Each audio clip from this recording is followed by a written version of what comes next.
Lavish Layer is all theirs. The Llama blessing for Thomas HD, recuperating his HP, giving them that confidence to get right back into the action and come out on top with the 2 elims. Let's see how they did it. Material, they're already fighting the NPC. Knobs went down easy, and from there it was just kind of a 2v1. You know how that goes. Lazen, Locks over towards Ruined Reels. We're already got 2 teams contesting it, a third one moving in. And that's the thing about these finals lobbies. Sometimes you save a lot of the tricks and a lot of what you worked on for moments like this. Looking back, Resident Vidil. So many of these tied-in duos are going for these early game engagements, these battles. We know how difficult Storm Surge is in grand finals lobbies. It's as difficult as it gets. So getting that damage early on is crucial for making it to the late game. Reason in Vidil, another one of our big winners through the semi-final weekend last weekend. Casper Prism, they were not too far off from one of our early exchanges, kind of disengaging on out. Snipe shot is going to go through. Casper Shield's going to get dropped. Vidil Reason might have heard that one into the distance. They're going to try to move in. First cover is going to be easy. Vidil just immediately melts his opponent, but him himself dropped down to just 20 HP, but that's not too much for Reason and him to overcome. They have heals, they have shields, and now they have a 2v1. Vidil taking the time to heal up, even though they do have the edge on this engagement. They want to make sure both players get healed up before even taking the 2v1. They can see now Wall Repraise is coming through, but they're almost waiting for that perfect moment to strike. As now Resin continues breaking through. The opponent is feeling nervous. Grapple Blade made or put up to good use now, and it looks like Prism's gonna get out of there. Yeah, so that loot that they're able to gather, you can see them changing it around, knowing their roles as well, giving on over that purple hammer pump on over to each other, making sure that they have enough. But this is a fight I feel like we've been seeing all weekend long. Kiro and Kaduo versus Vico and Pink for that forecast tower. You see full control all over to Vico and Pink in terms of the card, but being able to use it's a whole nother story. They got to go through Kiro and Kaduo to make that a possibility. Deja vu is what I'm feeling from this duel. We've seen it time and time again. Kiro Kaduo going up against Pink and Vico for this forecast tower. We know how impactful it can be for the rest of the match, showing those upcoming zones before they appear. It's important. It's part of their game plan to secure it, but it also opens up that extra risk, Jacob, where you kind of have to take that back and forth engagement. And with one team turtled up around the forecast tower, the other one up above, they don't want to waste time here. Yeah, that's perfect wording. They don't want to waste time. They had 8 materials on one of the 2 players there. They have to disengage. They have the cards. They don't have to worry about the forecast tower going on over to somebody else. So they're just going to farm up. Hopefully that team does disengage. That way they can get the free forecast tower. But we'll see how that one goes with how much of a hard-fought battle it's been all weekend long. Merstash, Malabuka, not too far from Fencing Fields, where they claim the majority of that loot, but they get paused here as Merstash takes a huge snipe from the third party. Fencing Fields, triple contested. It's not a easy situation to get out of. And look at this, Jacob. The forecast tower engagement.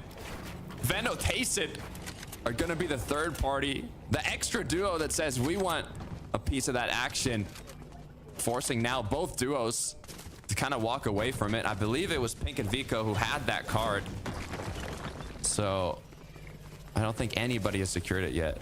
Yeah, not just yet, but they're not going to be able to. Pink and Vico ran away, they disengaged. Kiro and Kudo doing the same thing. Veno and Tayson, probably from Grand Glacier, saw that it was still up, wanted to see what all the noise was about. With no commotion going on, they're just going to continue moving forward in towards the zone.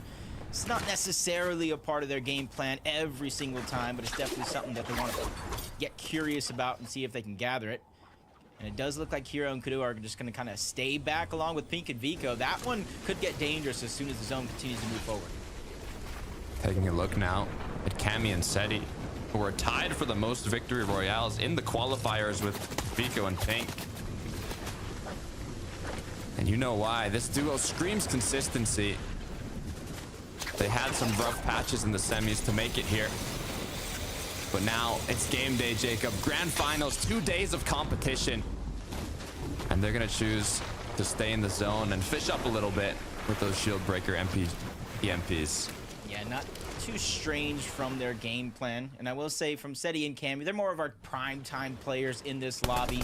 During the qualifiers, I expected them to get a VR, but it was consistency through and through for Seti and Cammy. Not too strange from what we've seen them, especially not only in the Invitational, but the Global Championship run as well. They know exactly how to play in these high pressure situations. It's like Yanis and Flixie. Yanis, expert in his own, multiple FNCS championship, trying to get Flixie his first. And this is the team in EU that has been on fire recently. You heard the analysts break it down. They won the most recent Duo Cash Cup. And I got to ask you, are you a believer in curses? Do you think it's kind of out the window this time around? Look, it's been a saying for a long time in Fortnite competitive history. What's good, guys? What's good? What's good? What's good? I was setting up the stream. What's good? In terms of numbers, there is a good possibility. What I'm more curious about here for Yanis and Flixie is, I believe they were contested by Robin and Medax, but no elims on the board. I also don't know where their opponents have went to. And if they haven't gotten any damage or any tags, they're incredibly healthy in terms of materials, ammunition, and how's everybody doing today? Out for the rest of the match. But with the How zone is everyone doing today? Who we further got from the winning? drop spot, they are going to have to get on that surge route.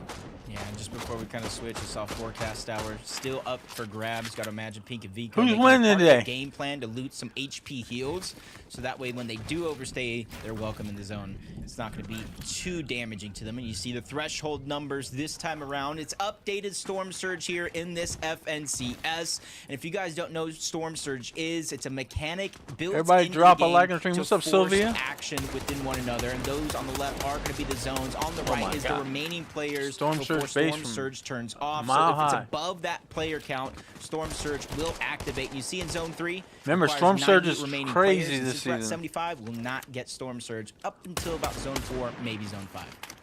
And although there are 24 players competing in their first ever FNCS finals, there's also some of the most experienced veterans in Fortnite competitive competing here today who know exactly how to play around these difficult Storm Surge lobbies. You can see the paths some of them have already, basing up on top of ridges, hills, high elevated areas to get those tags on the players that are rotating through. But if you're on the edge of the zone, depending on where it closed, how far it is from your drop spot, it might be much more difficult. And just looking at Pleasant Piazza being in the zone, you know, I drop a Nebs. They made a whole rotation from the east all the way around the south to the west side where they're positioned at now. Depending on how many teams actually stayed there, which is not super contested like we have seen on some other regions. So I would think Storm Surge is a little bit of a worry for them.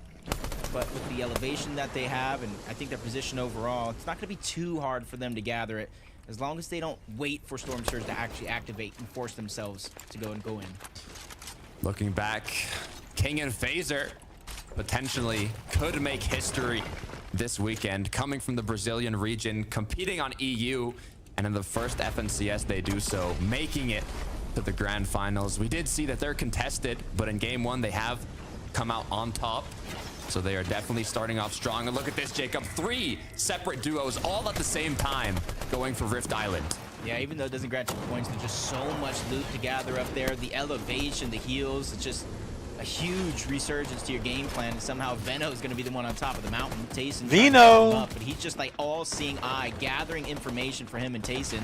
And as soon as they don't like the position, they're going back to farming up. A lot of players here stuck now on top of Rift Island have to make that decision. Do they actually want to contest the point or just find their position at the top and try to shoot around? I mean, there's so many objectives each of these duos could have. They might just want to get to a position where there's a tonight, lot of duos Carlos, around 8 them o'clock. so they can get that damage, get those tags. They might just want the loot 8 from the o'clock flag. tonight. They might just want to be in a good position where they have that option to rotate when zone does Gotta go watch this further. Storm Surge, Under see the how Rift bad it Island, is, guys. There are rifts that appear that a lot of duos will be boxing up on. There's launch pads on the Rift Island that you can Gotta use see to how bad rotate. this Storm Surge There's so is. many factors, so many benefits that you can get from this location. But for right now, it's all about damage. Yeah, and I can see that forecast tower car just left there on the Oh ground. my Pink and God. Blue. I really don't think they had a chance. They had no actually choice grab but the to trade. forecast. With Kiro and Kudo contesting it, Oh, he's Venom pushing. and Tayson making their way. He's It's pushing. almost one of those things in the game that's very, very Gonna useful. push that Pink. goes to the wayside. What is he Pink doing? gonna go ahead and Go. lead that charge. No shields on the Vico really to follow up, but I imagine they're just holding their spot here, grabbing 2 different boxes for now, so that way they can try to get 2 different angles on any teams rotating on this part of the zone.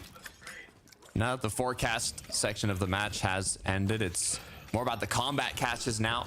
That extra loot. You guys have, if any of you have ever played, Throughout the never map, played the on a server engagements like that this, arise from it. it's brutal. But I believe Pink and Vico are even taking shots at a It's solo. very, He very has brutal. disengaged now, but in 2 separate boxes, they do have more vision. There's 20 seconds until 4th zone closes. So we'll have to see here what their game plan is. Yeah, just looking around, looking in the mini-map. Not too many full teams on this side of the map, 4 total out of 38. Maybe even a 5th if you look a little bit more down towards the south. A couple solos scattered in and out of that as well. Have to be very, very careful when you're stacked up on the congested side of zone as a solo. As you jump on board Vaniac and Sined, one of our early teams to qualify in day 1 of the FNCS semifinals. And this season overall, I don't know where they're finding the eliminations. I don't know how they're grabbing the material, but it's usually late into the game. They start to build a massive sky base due to a refresh that they're able to find at the perfect time. And it's usually them consistently there, but now that we have a lot of our top dogs here in a singular lobby, I want to see if they're going to take that same risk to try to go ahead and build such a massive sky base like they've done in the past. There is a bit of materials down below that they can refarm up on. Even making use of the smart pistol to lock onto their opponents as they're up above. Looking Rift Island now. Tayson Veno running lower and lower on HP. Gonna be forced to use heals on the rotate here. Scraps left behind from the capture point. And they have the Flowberry Fizz, so even though it is in this zone, Takata, Rift Island, the zone pulls so far away from it more times than not. Not every time, but more times than not. Flowberry Fizz, Launchpad is going to allow Venom and Tayson to fly so high and so far into the zone. They can see every player that's currently positioned in and out of it, so they can find themselves the perfect spot to try to get in. Granted, hopefully they don't get sniped or taken down along the way, because then that'll be the only wrench in their gameplay. Even after going to Rift Island and taking shots back and forth with the duos contesting it, they're just 44 above the current threshold as they quickly decide it's going to be Sined and Vaniac's box that they want to get into. Straight into the action as Veno gets a wall replace, unable to connect his first pump shot. Now, the danger of the surrounding duos is the shots and the pressure is going to come in. Such high risk, high reward play very, very early for Veno and Tayson. But seeing as they are 44 above the threshold instead of below, they're going to box themselves up as a just-in-case, a plan B, while they try to look for shots elsewhere. It does have the Thunderburst, does have the Reaper Sniper. Can definitely pick up a ton of damage in the blink of an eye. Tayson spotting a player out. Veno's going to try to land a shot. Doesn't click through, and you can see they're falling below that damage threshold, and you see their plan B behind them. Tayson's looking at it, seeing when do they go versus when do they continue to do this. Now drop down to 31 above. As the pressure continues, so does the risk. Tayson now desperately looking at multiple angles. Where's that option? Where's that opportunity going to open up? Is it going to be another duo peeking who needs damage? But you got to be careful. You see that reflection from the sniper scope. It's terrifying, especially if it connects onto you. But at the same time, if you can just land one big shot, it could be enough, as now they've decided it might be time to get towards the box fights. One pump shot could be all it takes, as Tayson is going to be on the receiving end. Yeah, nice counter shot coming out from Vaniac to deal a huge amount of damage. Sined's got to be careful, though. He can't deal too much damage to those builds to break it down, just like the counterparts. Piece control is going to be tricky on the other side. Now they are below. Veno, Tayson continuously falling, stalling themselves out. Now they're being forced here by Storm Surge to try to interact. But Tayson landed a couple shots through the builds, going to climb them up that Storm Surge threshold, but still not enough to be over. In about 30 seconds, this will activate and put them in a tougher spot than they are right now. Big pots being dropped, being split between the duo as they continue to just look at the box fight. But in the meantime, there's so many duos now rotating in their surroundings down below. You can see Tayson heard a bit of the action. You can see it's actually Bevies, Pablo just in front of their box here, as they've maybe decided they don't want to continue the box fight with the players close. Double pickaxe comes through directly into the box. This is all or nothing. Somehow Tayson was able to squeak in. He gets the knock. It's going to be a trade, though. Veno's down. Bevy's going to be the sacrifice on the other side. Nobody really taking note of this fight just yet. Pablo's trying to heal up. Tayson's trying to give himself more space. There is a chance he can get Veno back, but he has to build himself space, and he's doing the perfect plays to give himself a chance back into this game. But Vaniax and Ed, they hear noise going down, and they focus the other solo out. So Veno, Tayson, I think this is going to be successful, and another chance into this game. Huge success. Veno did get knocked down, but all they wanted was that damage. And they got the damage without even losing a player, as now they do have the shields to recuperate what was lost during the engagement. I believe they're a little over 250 above and can focus a bit more now on positioning, as Malibuka Merstash also in a critical situation. They do have the medallion, which is going to help them get up to 50 shield, but at the same time, you only have so much HP, you only have so much shields, but 543 above the Storm Surge threshold. This is very big. Yep, it's great to see Merstash playing along in this one. Malibuka, the historic run just to qualify into this stage of the event. Multiple reboots and a huge VR. And you're seeing what Storm Surge is doing to so many players around the lobby. Pixel forced to try to go in, low on Surge. Vidil makes easy work of that one. Picks up the second elimination of the game for himself. 2 total for the team, and now they're following in tandem along with Malibuka Merstash. And with that Flowberry Fizz, they're gonna pass them up, and this is their chance to get to the zone and then begin to worry about that Surge. Especially if they're able to get here first. They will have the option to look back on all the duos that are rotating through, but you want to get a bit elevated for that, as we can see Kiduo lost his duo partner. No floppers left, 33 HP, ticking quicker and quicker. As now just 10 left, connects a couple shots, but you would need a blessing to get out of this situation.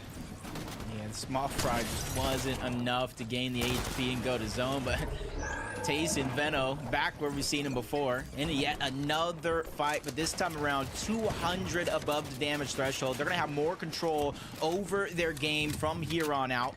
With 41 players, 23 teams still left alive. Even though they're a full duo, there's 5 solos running around this lobby trying to collect those solo points.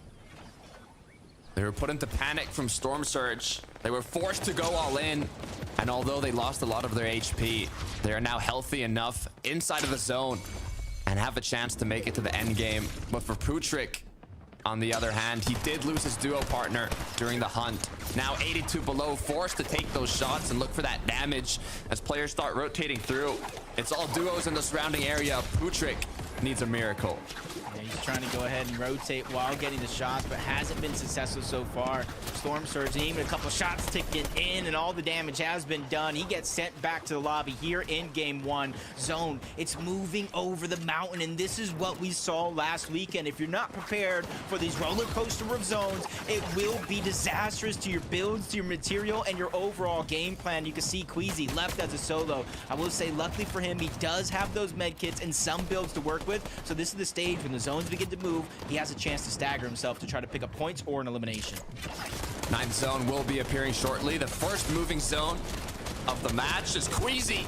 Opponents, danger, jumping right into his box, left at 15 HP. He has 2 medkits to recuperate it, but he needs to get out of this situation as the pressure does not slow down.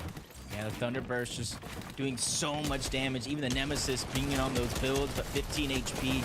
Queasy just trying to get out, but there's still pressure for so many duos, so many angles. Top 19 is where Queasy and Thomas will go down in game 1.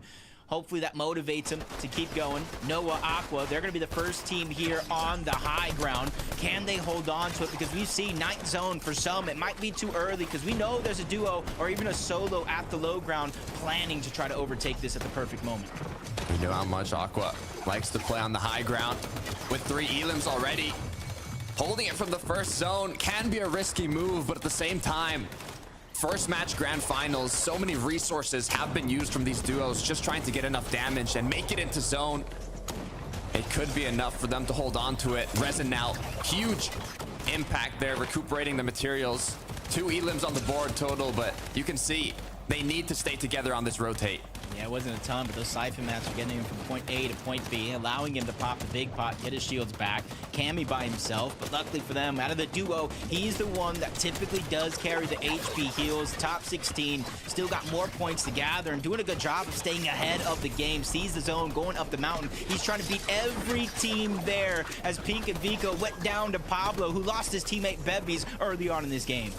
Yanis, Flixie, favorites for today's competition as they go ahead with the grapple blade, making sure to stay together, but you gotta be careful.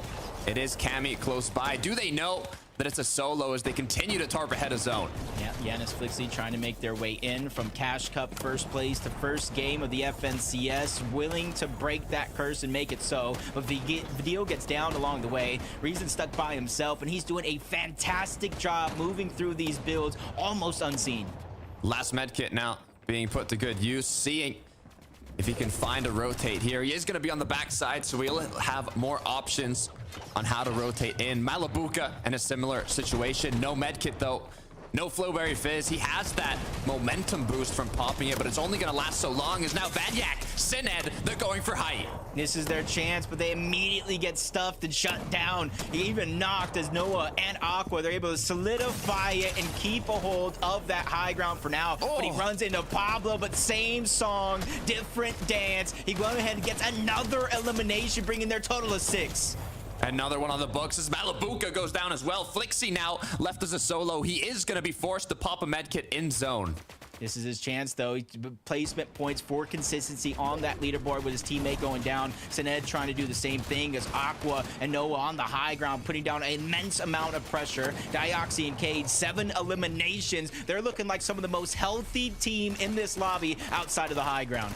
11 players up, 8 duos. Noah does not have any medkits in his inventory. Does Aqua have some if they want to play the heal off? But it looks like they might not even have to. So much pressure is being put on second height on the players. Waterfalling down this mountain as the chaos now below is increasing. Yeah, Arian down there by himself as well. The probably one's putting the pressure on Dioxy and Cade. He's going to be able to go ahead and make more space so that way he has more room to work with.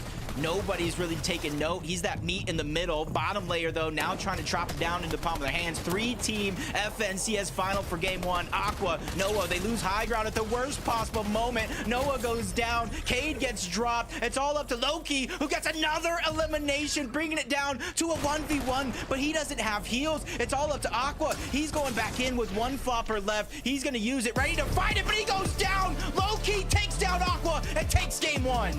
Loki saw from the dirt down below, eliminating the high ground duo. Noah and Aqua held it throughout first moving zone all the way to the last moments, even with floppers in the inventory, but they were unable to connect those impactful shots and went down to Saw and his duo partner in those last moments. Yeah, they stayed on that ultimate low ground every single time. Even with those refresh, the extra mats they were able to get, they just stayed ahead. And that elimination on the Flixie allowed them to build that cone tarp, so that way they're able to fight this with Noah going down back of zone. Even with a trade, the edit with the cone, the frenzy shotgun, they just played that almost flawlessly to take game 1.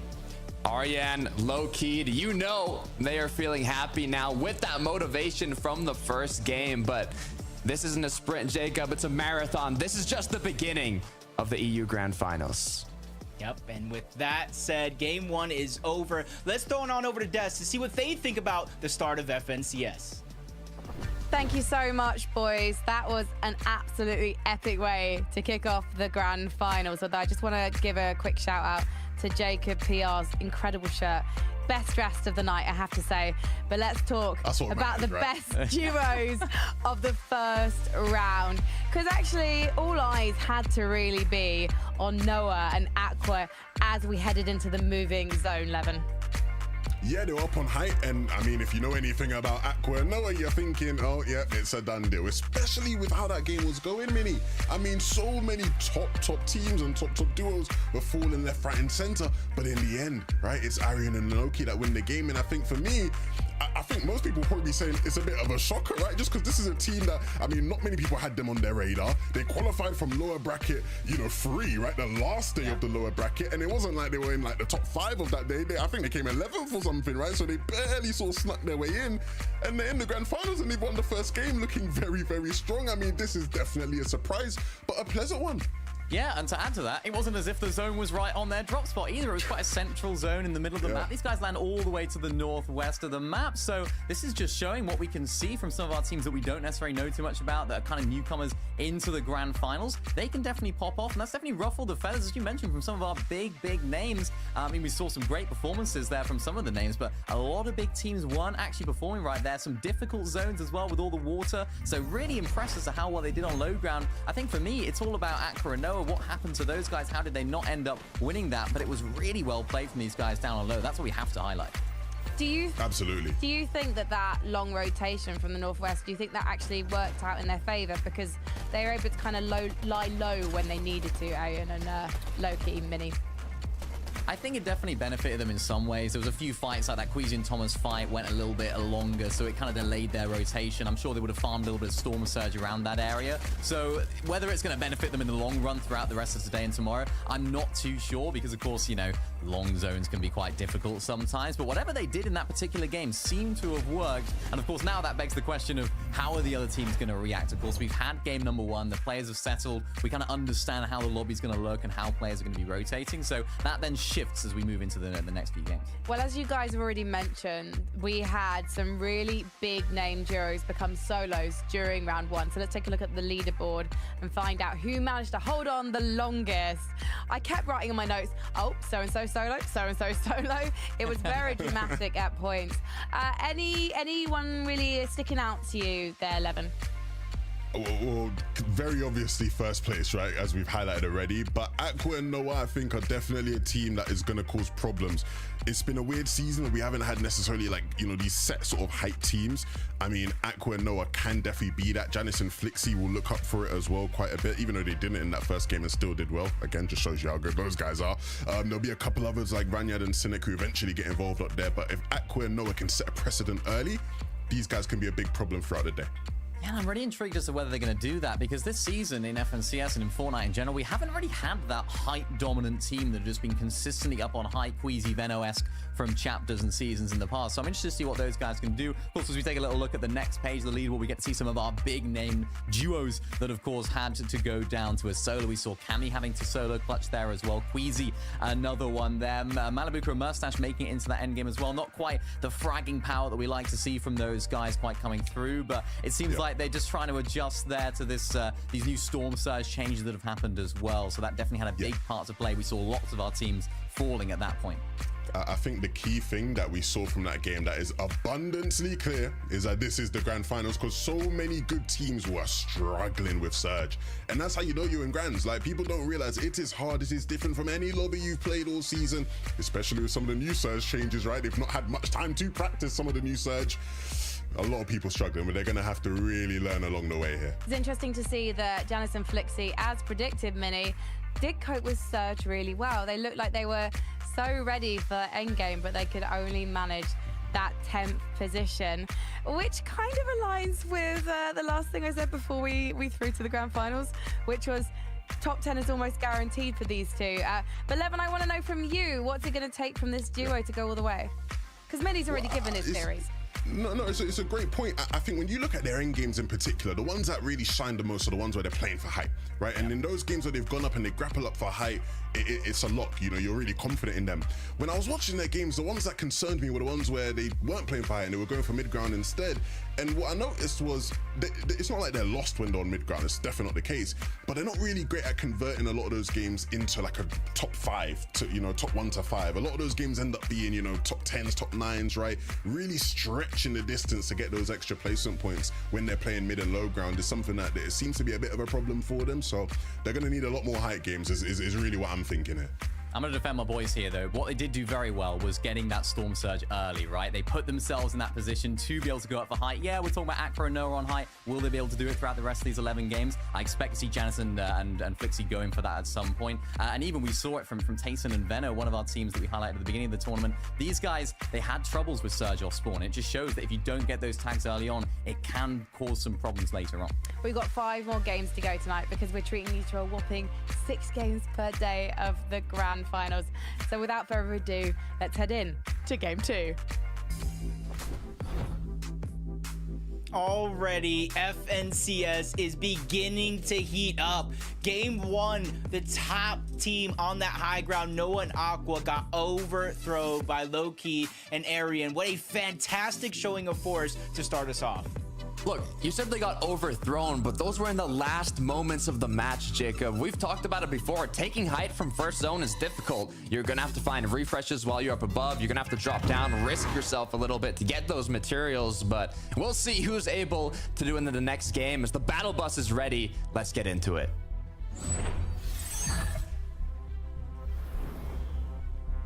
In game 1, Takada, we saw a few of our favorites to win on day 1, win the FNCS, go down very, very early, even some before placement points begin to set in. This is 12 games throughout 2 days. You do not want to fall in the hole early, because that's where any team at the top of the leaderboard will take advantage.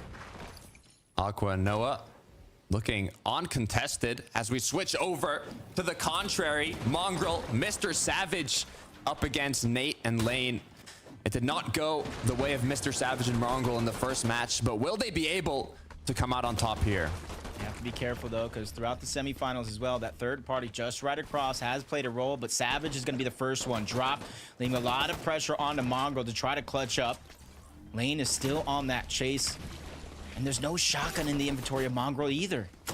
It's been 1,209 days since Mongrel has competed in an FNCS finals. And does he still have it? Gets the first knock. Back into a 1 versus 1 situation. He's looking to take it. Yep. This is where Nate could play some mind games over there. Try to go for the res. Bait Mongrel to go to him. But the choice is definitely his. Mongrel still crowding around, trying to get materials. And the third party that I talked about comes to fruition. Locks rotates on over, and now Mongrel has to be careful. Lazen is here as well. They're in another 2v1, and they know what teams land here, and they know exactly how this fight goes, and now it's theirs for the taking. A blessing is what Mongrel needs. Both players, 200 effective HP and shield. Mongrel now made some footsteps, made the noise, as he has found some crash pads for the disengagement, but the crash pad gets broken. Mongrel as well. Both players now contesting each other. Both duos have been eliminated. That was another team. That wasn't even the ones that landed just outside of Shipit Station that usually try to third party. They went somewhere else, and they're really trying to cause disruption and get points where they can, but King's gonna get dropped. Phaser's trying to save the day. He gets a trade onto Lunex, bringing it down to a 1v1, but no heals. Monier's gonna try to continue that pressure, so Phaser needs to figure out a way to reposition and get on the offensive. Moni leading this fight in terms of effective HP and shield, but one big pump shot is going to be all it takes to take him out. Currently now, King and Phaser, Lunex, Moni 1-1 at the drop spot. And this is where we begin to talk about that consistency over the next 2 days, because things like this, especially when you're contested, will happen. Another one of our contested fights, Thomas just getting tagged up. Him and Queasy, they were able to come out on top in that first game, and already it's looking good in game 2 as well. You can see how Queasy was able to finish it off, making use of that frenzy shotgun. Thomas as well making it out with a sliver of HP. You want to add these with that Reaper sniper in hand, the 2 eliminations off the bat, they have a lot more freedom. Sorry guys, I was on the telephone. Game. Yeah. What's up, Gabriel? How you doing? Welcome back, bro. Show. He said Venno. Everybody drop a like on the stream. The best sniper in Fortnite. You guys want to play the map on the code? For the past couple years, let's this get to guy 1,000 likes today. Thomas, now that he has that sniper, he can prove. Sorry, I was on the telephone. I apologize. Himself is probably one of the best snipers. What's up, Gabriel? What's up, Lisa? What's up, Kathy? Loot up, gain their resources, any utility now that Lavish Layer is theirs. Look, what's up, Rita? Thomas, how are you doing today? Make sure you drop a like and a sub. Is the best sniper. What's up in the Brazilian region as well? EJ, how are you doing, buddy? The players tend to use. Let's get to 1,000 likes. I'll go down there and I'll get some 1,000 V-Bucks, couple thousand V-Bucks, and give them away. Let's go. The leader, but what we have to do is wait and see. It's 2 days of competition. How you guys doing? I saw Mongrel and Savage getting griefed off spawn. What's up, Flixie? Forecast tower. Or Fly. Up against Pink and Vico. I saw Mongrel and Savage getting griefed off spawn. Same as happened to Oatly last night. Here. Yeah, and you can see We both watched of these the teams league really make last this a night. part of their game plan. Greek off Instead spawn. of farming, going your split drops, getting as much loot, they get to the bare minimum, start to rotate on over and try to claim it for themselves first. Kiro Kudo split up, one having the high ground, one having a different angle, and that's usually how they approach this fight when Pink and Vico does beat them there first, but a risky play to try to overtake the high ground. Vico's going to steal it. What's up, Push Raymond? Kudo off. Nobody's Now they gonna have a respond to you guys separate on YouTube 2v1 Shorts except for on me. their low ground. They just don't know If you're on a exactly where YouTube Kiro's short at. stream like You can this, tell how much I'm the these only one that's going to duos respond to you. wanna Who you guys got winning? show their dominance in this early game, and Kiduo now shot 23 times. What is my for rank? 25 blue. Chaos is playing Unable FNCS to France get tonight, cracked yet, still man. has shield. Now the crack comes He's, through. Comes unreal. Through upper hand for Pink and Vico. The 2v1. No, this is will Chaos' dad. continue I'm doing the pressure. viewing party, Flixie. Yep. Definitely have the choice here, especially now that they're going to be able I'm to doing- kind of I'm claim doing this the viewing all to party. themselves. This is It Chaos' hasn't dad. spawned in just yet, so in If theory, anyone needs any advice they don't on chase him building away, he can grab channels that or reboot card and try to have a second streaming chance or at anything this, like but that, no let me know shields. and I can work with And no you real if you're an possibility to do aspiring this. I streamer. do believe Pink and Vico might be able to claim this for themselves Play the map. unless any other team wants to rotate in that direction. Yeah, Mr. Dias, Savage ain't going to Cade, win, we saw bro. them They're get getting into grief. the final 3 of that last game, and already it's looking. I'm sorry great to tell you start guys, this he's off not in gonna game win. 2. They're getting A griefed off spawn. full-on squad wipe. I want kills, him to win. reels. That's going to give them confidence. I think and they're probably going to momentum feel... Actually took out. yeah, I should have put that it was We my talked name about maybe in the Mongrel, title. But the last time he competed in FNCS finals was 1,209 days ago. Yeah, when you get griefed. IR Boffo, it was actually 1,286. It's been longer than when Mongrel last competed in an FNCS. I'm starting a Discord finals. server to You can help see how many young veterans creators. are here today, still competing at a top level. A Discord server where we can all help, Game where I one can help young victors, creators build their TikTok. Aryan and Loki. Can they hold their momentum? I want to get some people I in the think they call, have. They man. brought Like the somebody to talk to. momentum into the FNCS, because that's back-to-back games now that they have won on the FNCS stage. This goes back to the game 3 of the semis in the lower bracket, where they won that game to push themselves into that top 15 just to make it to this stage. So TikTok's we talk the way, about guys. So many teams being on fire, having the limelight. Well, that's a team that deserves it with how well they've been TikTok playing. is 100% the way. Pink and Vico. We go back to the brawl now. As it looks like I hate to say it, TikTok is the way. they will be closer and closer to securing this forecast tower. I but don't know. The third parties are coming We'll have to- through. that's It's only- Yanis. It's Flixie. Expire, is that the real And that Expire? screams danger. Yep, and we know Expire, is that the how real well they've been Expire? performing leading Let me up see. until this day, and this could be Go a to big channel. fight right here for the forecast tower, because this could be what pushes them over the edge to. That's not the take real game 2 here of Expire. The FNCS, but with the high ground, they still have some adversity to face, and Maybe you're an having to Expire figure out how fan. they're going to get down low to Pink and Vico, how they're even going to get the NPC, and I don't think it's going to be a safe possibility. There's too much risk involved, so it does look like Fixie and Yanis from Reckless Railway is going to disengage on out and basically start on over where they began. One of the most important parts to grand finals Doggone is it. there are set That's all right, lobbies, and you can have a general idea of who's dropping on you, who's landing in the surrounding area, and who are taking Your those diamond fights too? for the forecast towers or even That's pretty good. big objectives, mythic items. And if you're looking in the feed, What's up, and you Floppa see Plays? the 2 duos that are going head to head, one player Is of that each team Floppa? gets knocked down. Now there are 2 solos battling it out, and you can capitalize. After this on game, that I want to get some situation. people in here. I'm sure Flixie and Yanis kind of saw that Pink and Vico took out one of their opponents, but they knew it was still a duo. Everybody so it drop a wasn't like enough on the to play stream, extra not a heart, aggressive. drop a like. For Noah and Aqua, though, starting off I'm the only So one that's high going to up. respond to you guys. in the first match, controlling height down to the 2nd place, even though they didn't. Can you win the imagine match. Aqua does not It's even a game of play? He just consistency, plays being FNCS? 2 days of competition. How talented So is they're that more guy? than happy Or what? You with know that what I way mean? to start it off.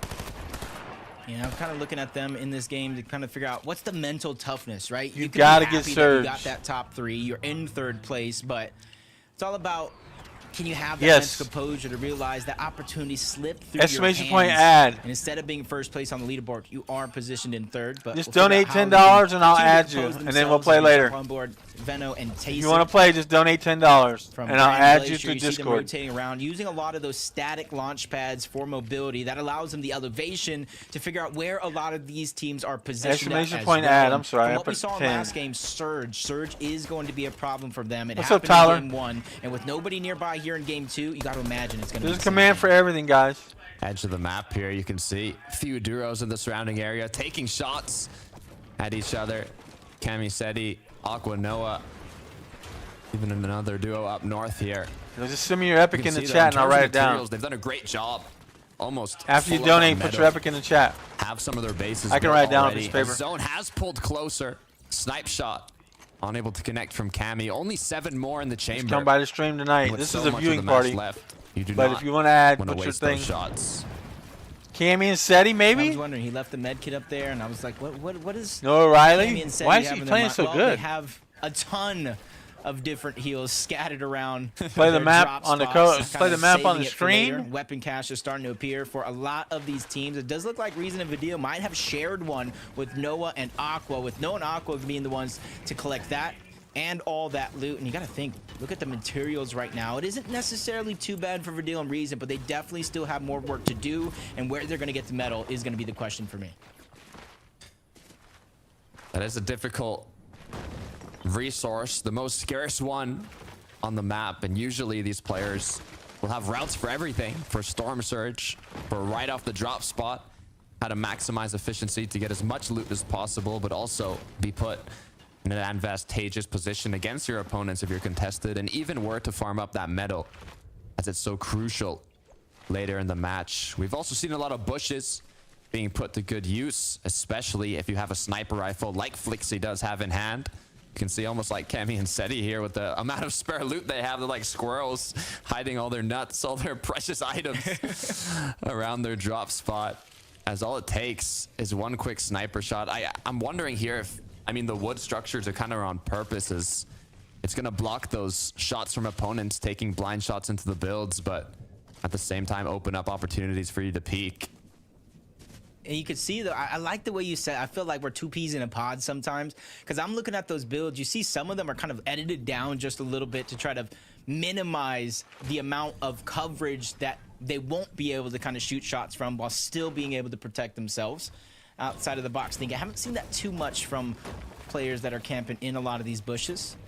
See if the trend does continue, because that's usually what happens. A lot of the tricks are saved for moments like this, and then everybody immediately starts to adapt. Steal strategies, use whatever they can get their hands on. Once again, you can see Vaniax and Ed, they have their planned route. They always make up kind of a tower on one of the mountains around their drop spots, specifically in areas where they believe their opponents will rotate through. But the opponents learn this as time goes on, and they know that there's going to be a duo positioned around that area taking shots at them, so they will try and use natural, well, the environment to kind of take cover from that and even use a bit more builds. Pixie, though, look at this. 5 medkits, Jacob. So early on, you can wonder what they're going to want to do in the late game. He's definitely ready for this meta. It does come down to a heal-off scenario. He has about 2 games worth at this stage. Walks and Pixie just kind of looking around. You see they do have that snooty steps hammer pump. So you got to imagine they have the medallion along with them as well. About 4 or 5 teams on the outskirts out of zone, a couple more just inside the zone as well. So they're going to make their rotation early so they don't get stuck in a lot of the chaos that's down there. Pink and Vico, different plans in mind. Venno, Tayson, slowly but surely, once again, creeping up on their spot. And you can see what both of these teams are fighting for right there on the ground, which was claimed by Venno and Tayson, which was yet another weapons cache. The altercation from the forecast tower third party to now the combat cache, as both teams could always use a bit more damage. Rift Island has even appeared close by, so they have different options to go towards. What's up, Sarah? Question is, what's their, how are you? What's up, Jan? What's up, Gavin? See exactly what am I watching? FNCS. Or stressful what? the situation let's is. Get to 1,000. Let's get to 1K likes. And we can give away duos contesting it at the same time. There's only one. All you gotta do is go back to the last stream, Flixie. Girls, and they've even secured the flag already. Quite free. Gavin for this duo. You see him choosing the loot. Polarized. Out the shotgun. Do I want the frenzy? What are you taking in a situation like this? I completely redid the whole setup this morning. Look, I'm a hammer. He doesn't know. Type of person. What's up, Beans? You can see, yeah, I mean. Hey, if you guys liked and subscribed, type 1, I'll give you a shout out. If you drop the like and sub, type 1, I'll give you a shout out. For shots. What's up, Jordan? Type 1, I'll give you a shout out right now if you like the sub. 38 duos, 74 players. I mean, there are What's up, Rich? teams being contested right off the start. So it's Probably not. In these initial Agent, zones, honestly, he's my son, but he's on like 50 ping, so it's definitely At hard. the same time, once those initial engagements finish off, not a lot of teams end up getting eliminated. There's so many people that are on 0 ping, it's very difficult. You guys want to shout out? You can see Pablo, Bevy. Shout out to I Can Slide It on your girl. Shout out to Grant. Really susceptible to a sniper. Shout out to Agent Kai. They do want to look in that direction. Shout out Diana. Shout out to players Grant are positioned again. at, and they're like right in the middle. They Shout can out to rotate Touchdown back towards Eli. this island, try to Type grab 1 one if of you those like the groups that are sub. around. They can rotate 2 I did, zones, try to Diana. beat everybody there. The choice I is said type definitely 1. theirs. And for Pablo, If you guys want to Bevy, shout out, he's type definitely in a 1. position to be in to have so much control. If you guys over want to his add, destiny play the map. at this stage in the game. Play the map on the screen. If you want to add, type 1 for a shout out. Let's take a look here. Walks, Pixie, what they were able to do. Oh, no. Quick crash pass. Thank you. Shout out to you, Hash Brown. Because we live in Florida. Down. Volko. Thanks for the sub and likes, Hash Brown. We live in Florida. Thank you. Shout out to you, Touchdown. That's a huge elim. Thank This you. is a place I love to see with the crash pad. Hides all the audio. You can sneak up Shout on out to a player Football just Clips. like Shout that. out to Even though they're Reggie. rotating with each other. That little bit of separation is all it takes. Yeah, when you live in Florida, you get 50 ping. elimination like that. Han and Vasquez. Shout out to you, Moyer. Center zone is what it looks If you guys like. want High to, up if on you the guys mountain. want to, 110, nice snipe shot. if you guys want a Even threatening follow, assault rifle shot play the to map. get Shout out to even you, more Reggie. damage for their storm Shout out to surge Moyer. position. Well, Venno, though, Thank fighting you, from the low Max. ground against Shout out to Pablo and Max. Bevies, who we've literally seen Shout out moments to ago. Esme. Shut up. Okay, I got you. I'll shut up. He made me shut up, guys. I was just doing shout outs. Going to help Venno and Tayson get above the damage threshold. We were talking about it. Venno has been hitting some I already said insane shout out to you, shots Moyer. these days. Can he keep it up in the grand finals when the pressure is on? That one sniper shot put him above. As now Bevies. Uh-oh, be careful, Bevies. You've gotten stuck. 34 now. Crack, no shield to work with. Venno gets the knock. Pablo. Headshot, 220 surge. Taken out. Bevies is low on Headshot, HP, 220 surge. but this is huge for Tayson and Venno. That's huge. Yep, Steven snipes the body, max damage. Gotta Trying get to that. You gotta get that as much surge. as they can when it comes to surge. Bevy nearby, but Bevy's time is ticking. He doesn't have any HP. He's below on surge. And he can't necessarily even rotate first because there's 3 teams waiting for him on the other side. a viewing So party. he's It's my going party. opportunity. You Lands don't the like it, shot on leave. Venno. No heals left over. Bevy needs a miracle if he's going to Dead. try to make it to zone. And it's not going to happen. He goes down. Venno, Tayson strike again. A little elim airdrop package from above for Venno and Tayson. I'm sure they heard that elimination. They could scavenge the rest of the loot. They're just on the edge here. They're not even too far from making it in, so you can see they're healing up, getting healthy. Oh, no, Ryder getting hurt by surge. Aqua Noah, though, currently only 4 below the threshold, forced to pop those floppers, to pop that Flowberry Fizz. As just one shot is what they need. They need to hit one Have that shot. smart pistol. It locks Oh my onto the God, it's opponents so before hard. that. They need to peek. So you just need somebody to peek, and that was the opportunity, but aims just a little too late. Doesn't get the timing. Forced to crash pad. Noah's trying to lead the way, Dead. but even he's a short distance away from his They gotta hit opponents. somebody. Noah Riot died to Aqua's gonna land a surge. couple shots with that smart pistol, get him ahead of the threshold, but Noah goes down to Reason, trying to play desperation to get some storm surge, and it cost him GG. everything. GG. Surge is Now with no brutal. duo partner. Aqua scavenging the materials, but from behind, Fadil finishing off his second match of the day, as they'll now have a bit more freedom on how they want to rotate in here. Looks like it's going to be a Flowberry crash pad combo. I feel bad for him because not even I saw that coming, and I got the mini map to help me out. He thought he was so safe trying to make his way in, but deal Reason strike. That's going to be their second elimination of the game so far. Over 300 damage above the threshold. Still got some more distance to cover, but that's what these crash pads are for. Another one put to good use, as I believe it's Ski, close to the right now. They've boxed up under the train tracks. They do have the freedom to do so, as they don't need that elevated position for the damage. Too much action going down around the map. This is around the time where Venno, Tayson were taking down Pablo. Seda was able to take down Debule, but gets beamed in the back by Swidgy and Pootrick. No HP to regain, so he cannot stay in the zone for too much longer, and now they're positioned against two hungry players, Vico and Pink. Not the best placing in game one, but at least they were able to pull out a 16th place. I believe they have the forecast tower this match, so they do know where these next zones are pulling. You can see how well they've already positioned themselves in this 7th zone.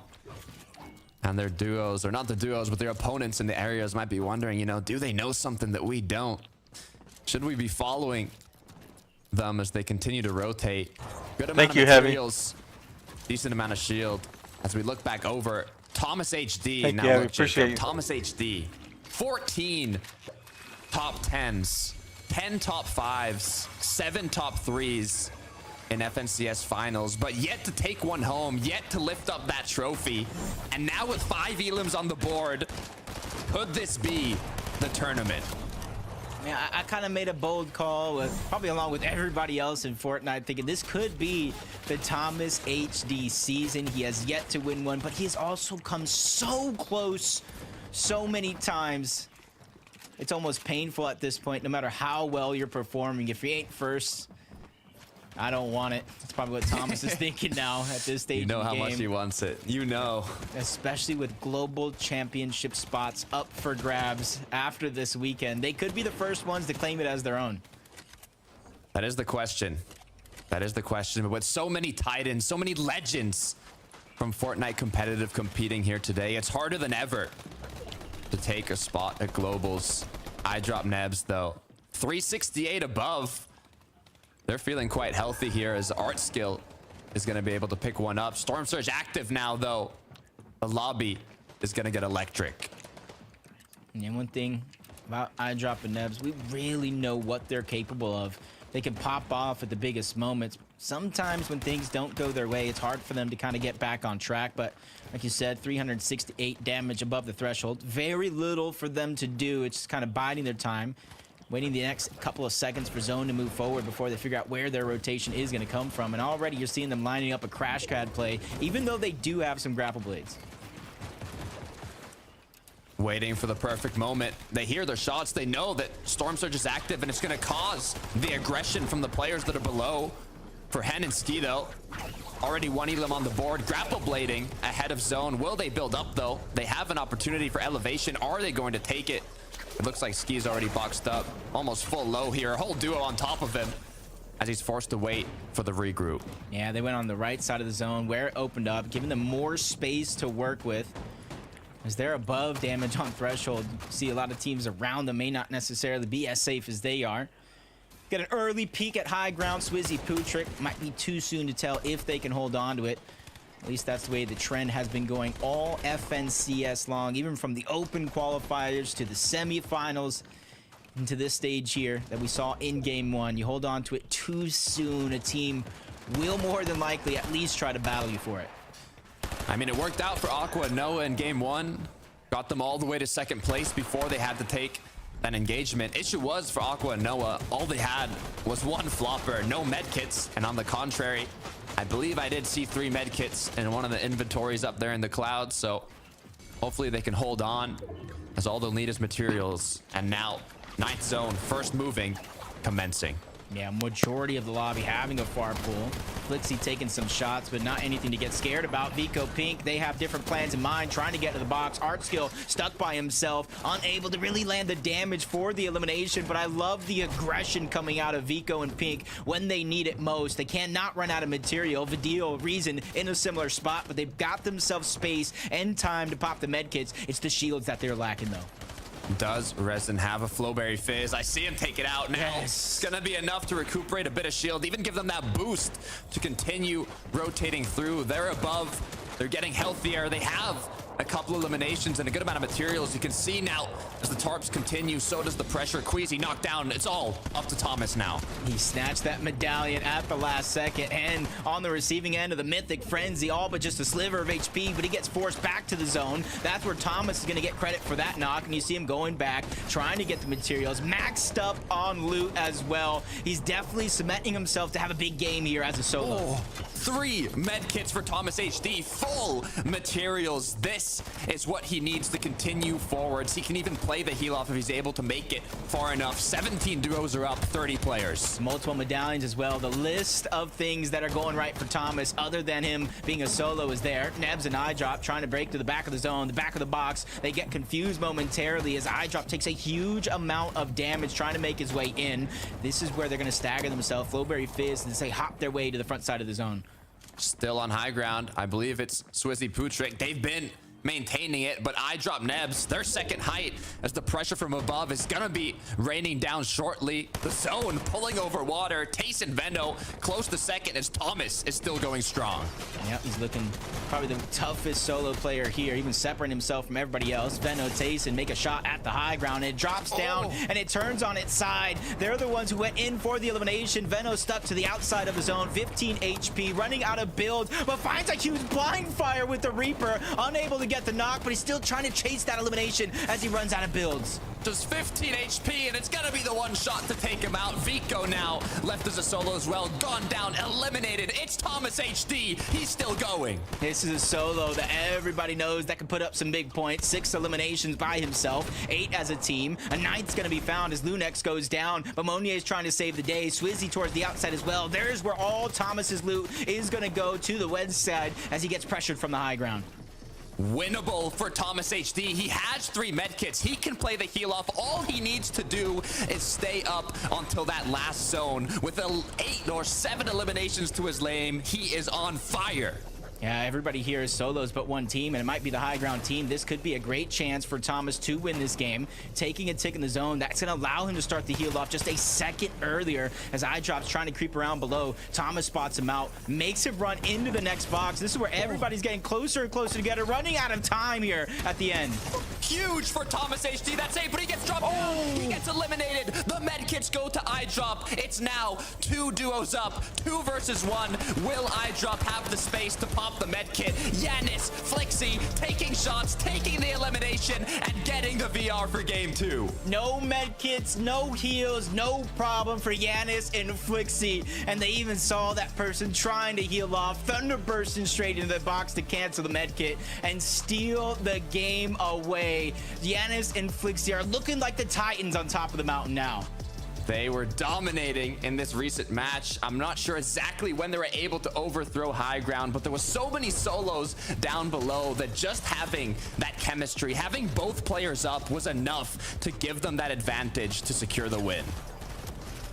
Just looking, Flixi just looking smooth, calm, cool, collected, backside of the zone. And this is where they knew it was all over for iDrop. Had him trapped, and as soon as they saw the audio visuals, the med kit going off, they beamed into the box to take him down. That's a huge way to start off game 2 for Yanis and Flixi. They were unable to secure the first VR, but now you know they're feeling happier and more motivated than ever. But this is just the beginning, Jacob. They have a long ways to go. Yep, and this is where everybody else in the lobby here has a chance to pick up some points. There's still 4 games left on the day, but let's throw on over to Frankie, Levin, and Minnie to let us know what the leaderboard is looking like after 2. Thank you very much, guys. It's going to be really interesting to watch day 1 of the grand finals because we're still seeing teams having to adjust to finding those surge tags, but also just getting the measure of the lobby. But Janice and Flixi, Mini Miner, have clearly started running before the rest have really started walking. Yeah, it just shows they got to that point in the game really nicely. You could see when we went to their POVs, they were still stacked. They still had all those meds, all of those mats, of course, as well. And ultimately, what actually got them high ground wasn't even their own height take. It was Veno and Tayson actually trying to chop down height, drop them into their box, which then just gave Janice and Flixi the green light to go up. So a really nicely sort of set of circumstances for them, I suppose. So really nicely played from those guys. And of course, they had to capitalize. And if there's one of the teams that we talk about as being a high ground team to look out for, if it isn't Aqua and Noah, it's Janice and Flixi. Absolutely. I mean, these guys, they're so confident this season and things really are working for them. I think there's a reason why they've come into the tournament considered a favorite by most people. There just aren't really any holes in their game plan all the time, and even when they get put in these tough situations like this, they're not working with the most materials here by any means, right? The mats are low, but they're making things work, and I think it's a big testament to both of them. Of course, Janice already, we know his experience in these moments, but Flixi really rising to the occasion. I actually asked him before Grands, I said, Flixie, do you think you guys have any weaknesses? Like, what's going to stop you from winning Grands? He says, no weaknesses at all. We're winning. And that's the kind of confidence you're going to need to have if you're going to have any success in this kind of competition. So really impressive game for them. And like I was saying last game, Frankie, right? If we're going to see them get these sort of top 5s, wins even, it's going to have to be, you know, from high ground positions. And that's what we saw here today. So do you think, I'm guessing you know Levin, hence why I'm asking you, is Janus calling all the shots here given that he has won grand finals before? Yes, for the most part, you know, a lot of time you'll see Janus lead, but Flixie has the ability to as well. Like, he's done that before. So I think, you know, the fact that both players are comfortable in decisions that are being made always helps. Yeah, and that's definitely something for other duos to take note of. It's so important to understand what your role is in the game. And my role is to throw to the leaderboard. So let's check out the situation after game number 2. I kind of want to ask you guys, actually, about the duo in number 6 right now. I drop a Nebs because I swear, over the past 2 weeks, I have watched these guys challenge for height every single time, and something never quite comes off for them, a mini minor. Yeah, it seems to be that throughout their style of gameplay. We've spoken about this duo a lot and about their lack of consistency when it comes to these tournaments. And of course, not even just across the tournament, of course, across different events as well, Levin. That seems to be a problem for them. But it seems like, you know, second place for those guys right there seems to be a little bit starting to click a little bit more for those guys, playing more mid-ground layers in that particular game, as we saw from those guys. So maybe that could be the key to their consistency. Yeah, and I like that for them. Like, that's sort of a style that I think is definitely effective for them. It plays to sort of their strengths, and I think will be, you know, effective for them moving forward as well. I think iDrop and Nebs are definitely a team that, you know, people look at and go, they could very well be good, but you also look at them sometimes and you go, I don't know what I'm gonna get. So it's good to see them sort of finding a bit of rhythm here. Also, talking of rhythm, it's just made me think of our boy Thomas HD, the Danish hero, because he was absolutely on fire. You know, Queasy got some solid early eliminations, but once Thomas was left alone, once Thomas swapped that sniper for the meds, we thought he was going to win the heal off, and unfortunately it wasn't to be, Levin.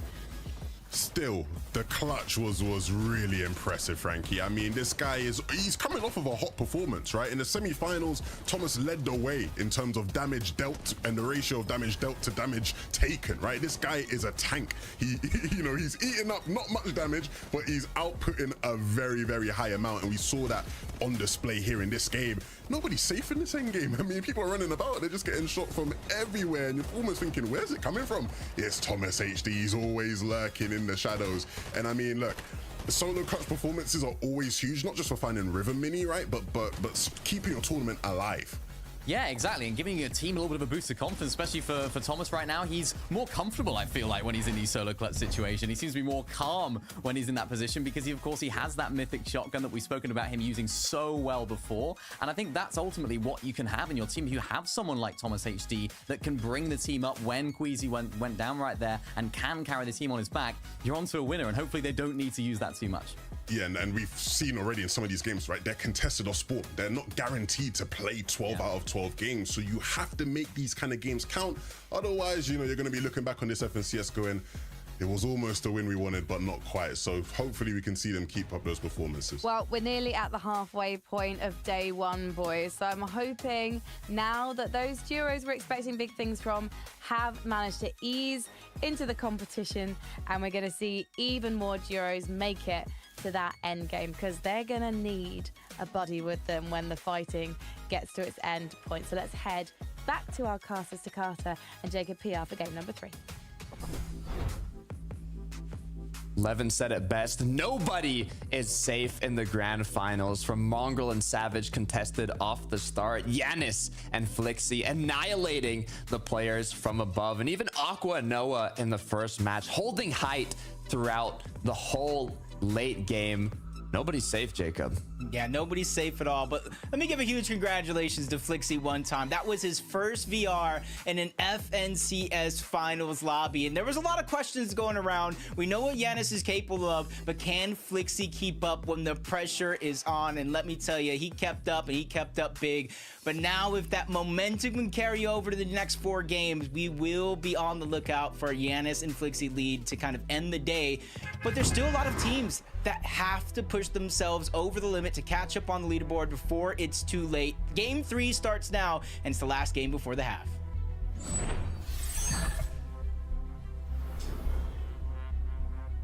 From the forecast tower engagements, the POI early game battles, 1-1 for King and Phaser. Mongrel and Savage keep getting third-partied. What are going to be the changes, Jacob, that these players make to put the odds in their favor? As Pink, Vico, Kiduo, Kiro, the battle for the forecast tower turned into a 50-50 off the start.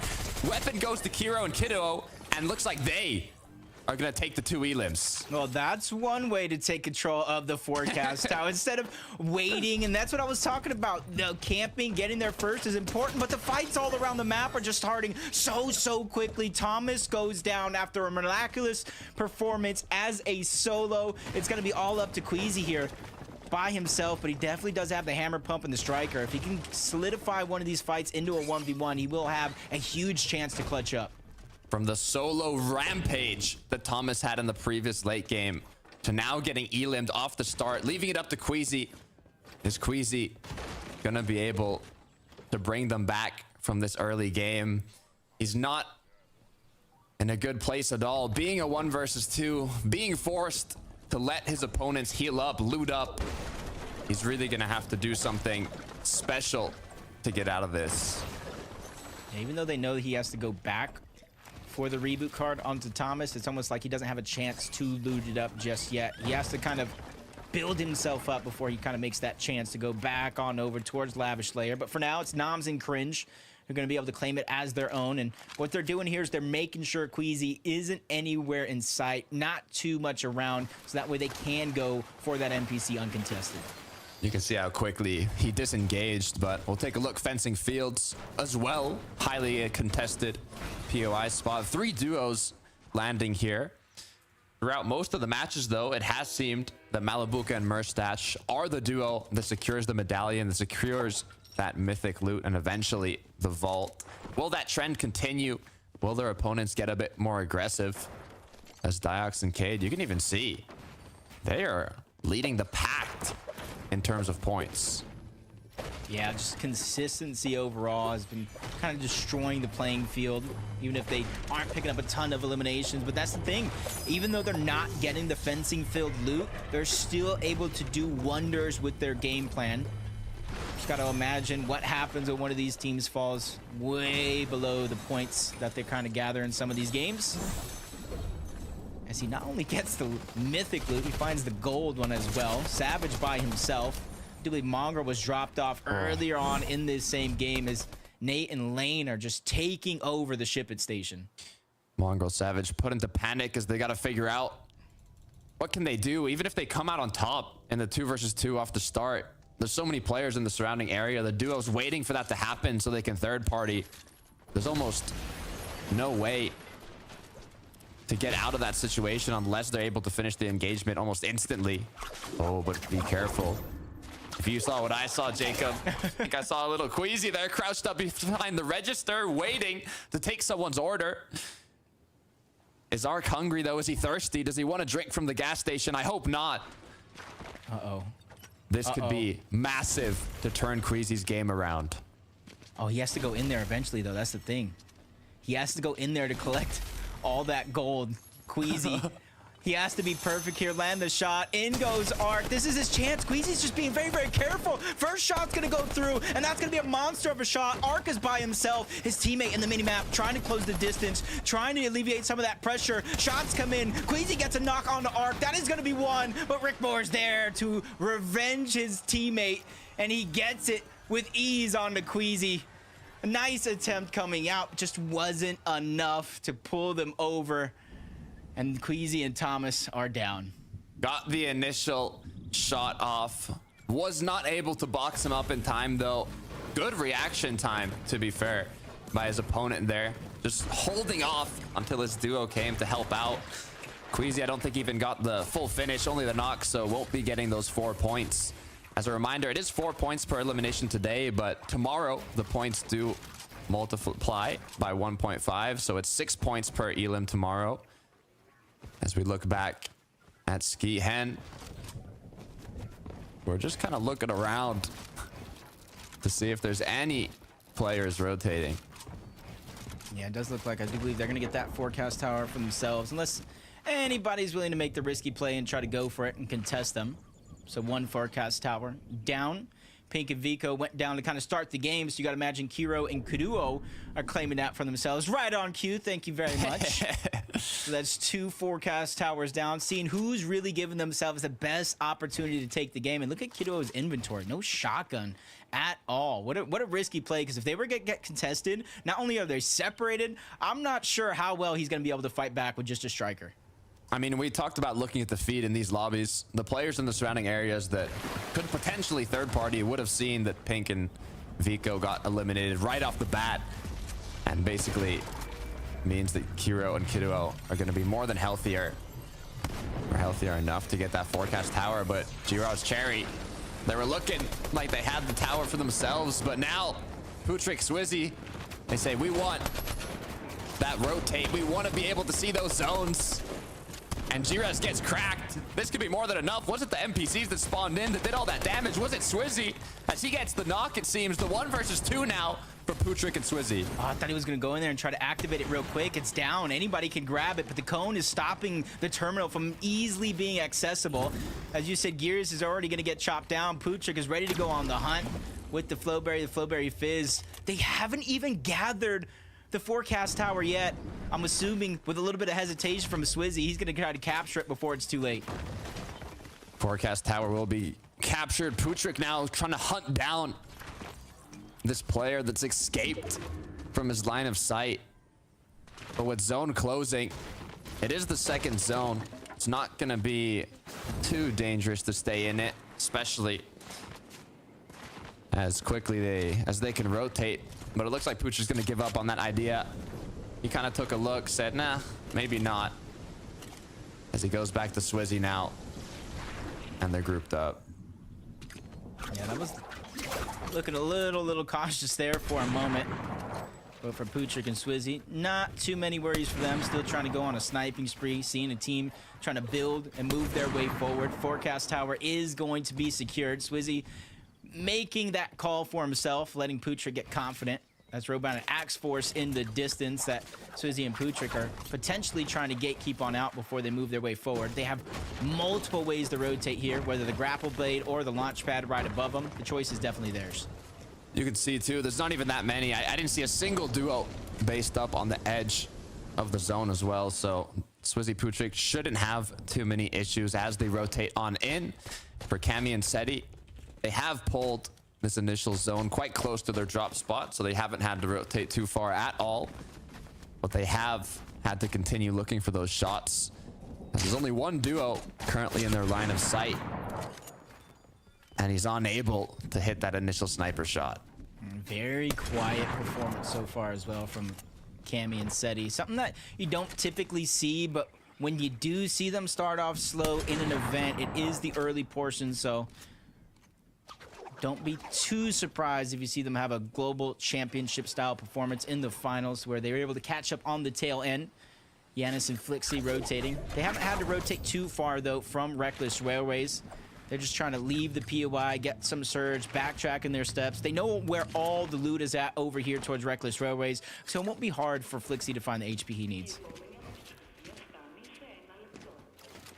See on the mini map, there are a few duos, but they're all kind of in the surrounding areas of Reckless. Nothing too close for Eclipse. And Dexy, though, what's gone wrong here? Porhawa is going to be the player up against them. No duo partner, so it's a 1v1. A team that plays so well. Multiple second places throughout the qualification process. Even got a first place just to get this far. Doesn't want to give up on that play. Eclipse is still going to be knocked. Dexy's the one that has to play defensive. Porhawa goes in, doesn't land the shots he needs. Everything gets turned upside down. Eclipse, the revive was actually able to go off. Now it's a 2v1. Porhawa has to make the decision. Do I continue to hold my spot or disengage? And that decision is going to be made rather quickly with him running out of materials, running out of time. Dexy, Eclipse, they're going to continue to be on the chase. And it's a short-lived chase as they find the elimination and send that full team back to the lobby. Perfect timing to pick up his duo partner there for Hallwell. Unable to stop it, leading to his demise. Volko, Vortex is now right beside Ping and Mixon's box, just kind of eyeballing them down. You can tell they're hungry. They want something here. They want a little snack. Issue is, third zone is quite a ways away. They will have to make a rotate here, but at the same time, if they can get a bit of damage, I don't know. The question is, who's going to rotate first? Who's going to be the duo? Kind of initiate this, as there's also a lot of players in the surrounding areas that are going to be doing the same. Yeah, I can imagine yelling at each other through the cones. You rotate first, because you know as well as I do what you're kind of alluding to. If you rotate first, you're susceptible to kind of getting tagged up. You're susceptible to kind of getting focused there in the lobby. But then you do have priority if you're able to make it through unscathed, to kind of continue to rotate ahead of everybody else. Malibuca and Merstash, they made that rotation very, very quickly in this game to try to get them a spot, which isn't too far off from their POI. Just south of them is going to be fencing fields, but they're separated. Merstash has a tower on top of a small hill. They're just trying to increase the chances of them being able to get surged so they don't have to worry about it later in the game during rotations. You know, normally I'm not too against duos being separated when they have kind of like two separate towers, two elevated locations that they've kind of built bases on, but Malibuca being so low, it's not like he even has that much vision on the opponents, and they are far enough that it could get risky. But we'll switch over to Aqua Noah, who are going straight for the box fighting to get that damage. They are by Hazy Hillside, opposite side of the map from what we've been looking at, but it looks like iDrop Nebs aren't interested as they continue to rotate. Yeah. And I know we were making all these jokes. You know, what year is it?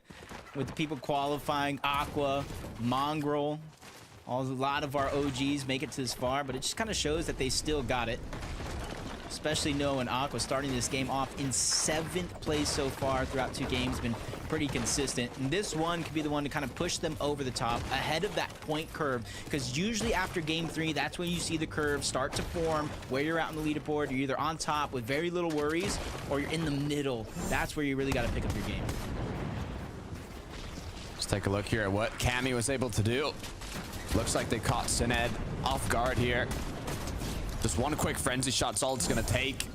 Be careful though, huge shot landed onto Cammy. Dropped him down to 50 HP, forced to recuperate his HP and shield back up. The good news is 3 medkits, 3 big pots, has basically everything you would need to continue going. But you can see now they are rotating in on a side of the zone that has a lot of duos already based up and finishing their rotates even. If you look at the bottom right at the mini map. So even if they take a minute to pause here in this bush and kind of take a look at where those duos are, they could plan an efficient route. Yeah, with the zone pulling towards the north, pulling towards the east, I do believe there will be a gap if they continue to either move towards the eastern part of the zone, because a lot of those teams will already have rotated in. Merstash gets a knock on the Buell. Cammy and Seti just kind of eyeing up their rotation, waiting for a lot of these teams in, so that way they can spot them out and figure out where the next spot is going to be for them. Noah makes this one look easy. Darkies goes in and out of that box almost simultaneously with a well-placed couple shots. Merstash now, Reaper in hand. But with 413 damage above the threshold, it's not like they're in an urgency to do much more. You can see the floppers on the ground. The big pots, spare one's gonna be popped here. What's the rotate they're planning? They have the grapple blades. The big pot coming, getting put to good use here. As it's Raben, and his duo partner close by. Yeah, a lot of the spots just getting more and more congested with each waving second. Even sounds like a reboot van is going off, and they're trying to chase that one. That's Darky. He's lost his teammate maybe a couple of minutes ago, if that, and now he's just fighting to keep their game alive here in game 3. Raisin is going to get dropped to just a sliver of HP. Is he going to get anything off? No, he's not. But that's no worries. They're close to zone. They have more than enough med kits. This is a little bit of a blessing in disguise. Instead of wasting one of those med kits earlier, going from 10 HP all the way to 100, now he's going to start off at 30. Look, Resin Video, we're not letting that one slide. They heard the reboot coming through, instantly crash padding as Nebs instantly getting a knock now. 1v1, but not gonna be enough as Meko is gonna finish him off. Question is now, he has to pick up his duo partner, but the third party is too dominant. Gets elimed. Nate, duo partner, Scree lane now as well. after taking out Mongrel and Savage, they have 3 elims on the board. They're not done yet. Now they want to go ahead and make an off-spawn battle like that count. Kind of get as many points as possible because nothing is guaranteed going up against a team like Mongrel and Savage, especially with multiple third parties that we've already seen throughout 3 games wanting to disrupt that and try to pick up points on any weak opponents. But they have so much distance to cover before they find that safety in towards the zone. And since they got to go over the mountain, they can't even crash pad right out of the gate to get there. The zone's always difficult on thin ice in the hills.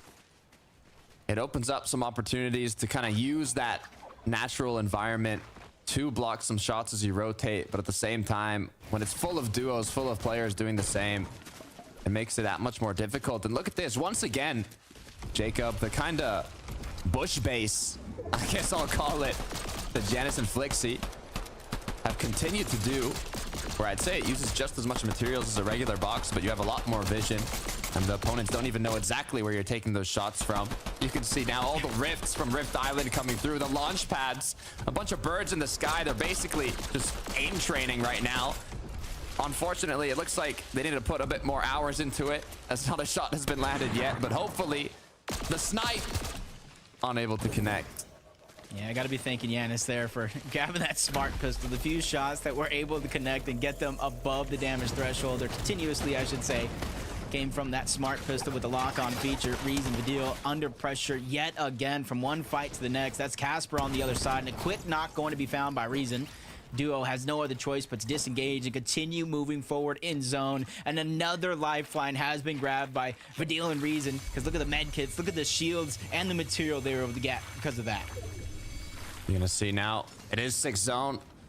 It's gonna be ticking 2 every second here, so they will have to pop some med kits. They have the Flowberry Fizz to grant them that mobility boost, even the grapple blades to continue, but by this zone, you can see there's a lot of duos already built up on the edge, so they will be looking back, especially if they heard shots. So Resident Vidil are gonna have to be careful here, but do they even want more?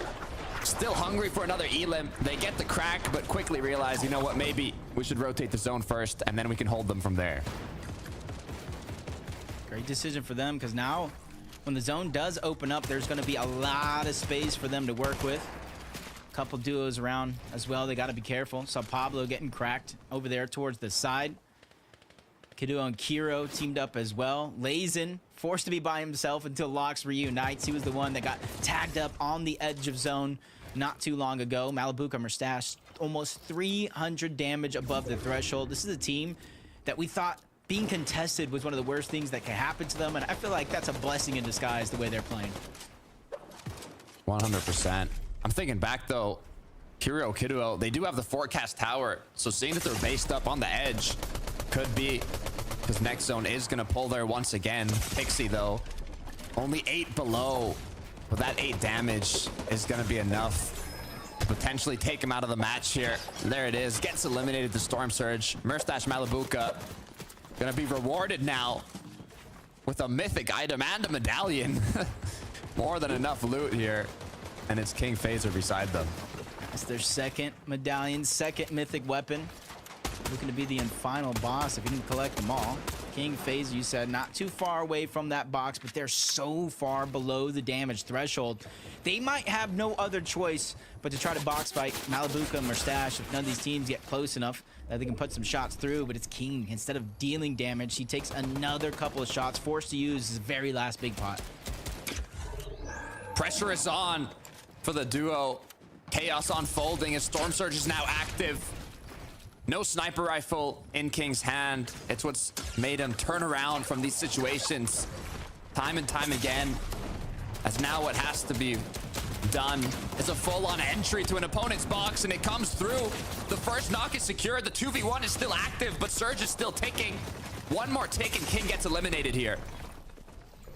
Oh no, just dropped down to 5 HP. Phaser's already down. Storm Surge. Mini's gonna be popped just in time. Second one goes through, but still 50 below before he finally makes the desperate attempt to try to get some shots onto Clownski. He goes down along with Phaser, and before placement points as well, so they got very little for this game.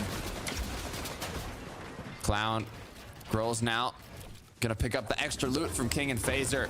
101 above from those eliminations. That engagement was also a savior for the duo as we check out now. Yanis Flixie. Be careful as the Storm Surge aggression continues, but Flixie unfazed. Oh no.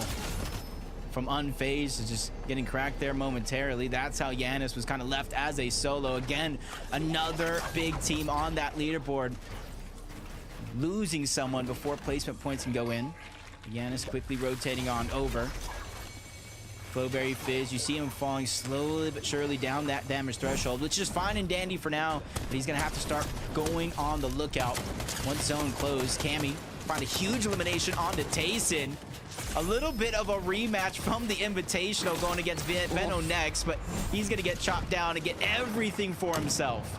Venno got ticked by Surge in the last moment there, making him get eliminated. All these veterans, you can see how difficult it has been to get enough damage. As time and time again, we see these players go down to Surge. Shimoki now, could he be the next victim? One above, not gonna hold on too long, as now 20 below. Misha though, Teeny straight into a knock. Can they secure the finish? Pressure from the side, third party's coming through. They do get the refresh, but they're only 27 above. Yeah, and still pressure on the other side of that build.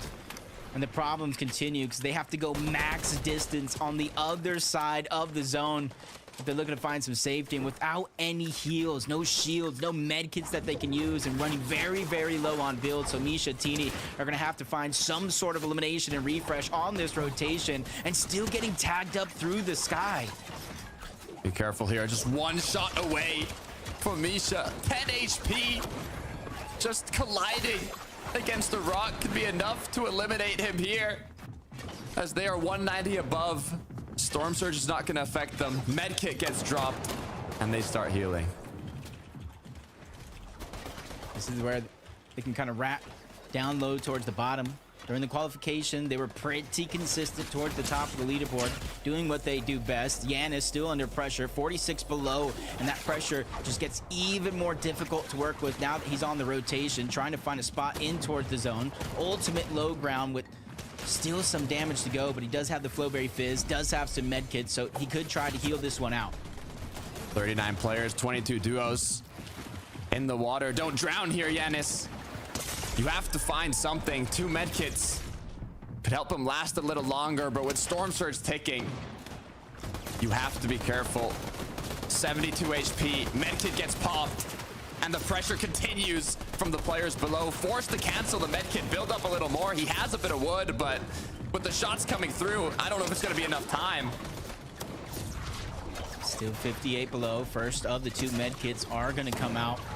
Still need a few players to go down before he's safe to Storm Surge, and almost means the second one being used rather quickly. He has to rotate. 149. Teeny's there. This is his opportunity to try to get some shots now that he has some elevation and he can look back towards the zone. No real opportunities to be found for Yanis. But so Cammy ends up in his line of sight. Shimoki as well almost became a target. Blessing in disguise for Yanis, but he's still below the threshold. Now, Grapple Blade put to good use. He finds an option, but it's too risky as Yanis now just 6 builds left. Impact is needed, crucial, as he's put into panic. 50 below. Surge will start ticking shortly. If he's unable to do more damage, he sees Reason below. He sees all these players flying through the sky, but it's gonna be 68 damage. 18 now is all he needs. Barely is able to get above. A couple of shots like that is going to give him a little bit more room in terms of comfortability before he goes to the front side yet again. Doing wonders here as a solo, but a refresh is going to have to come through. Out of materials, out of resources. Voko's Vortexers, first one's on the high ground, but Vidil on that mid layer. He could be the one along with Reason to try to take over that high ground. Yanis taken out. Cammy still staying strong as a solo. 63 builds to work with. Medkit, Mythic, Flowberry has everything to continue clutching. This could be his opportunity, but time is slowly but surely running out. Reckless Railways give him a little bit of separation with those builds that are already there. Reason, Vidil still battling for that high ground, but a lot of damage has been taken. They're going to get pushed further and further down low thanks to Vortexers and Voko.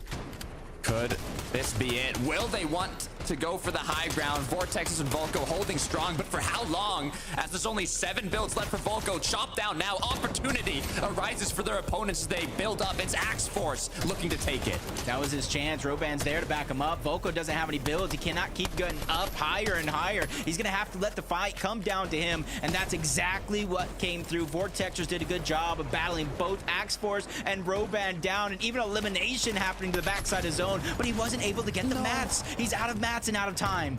Cammy still up though, 4 elims to his name now, 18 builds as he continues to clutch as a solo, but boom, eliminated. Vidil, 5 on the board, Reason knocked down. That's the med kits that he was able to found, and immediately starts putting them to work, trying to stagger himself back, get a couple more placement points. Vortex's Volko, they had high ground, and they're doing a good job of holding on to it, but both of them are weak. Slivers of HP, only shield to get passed around.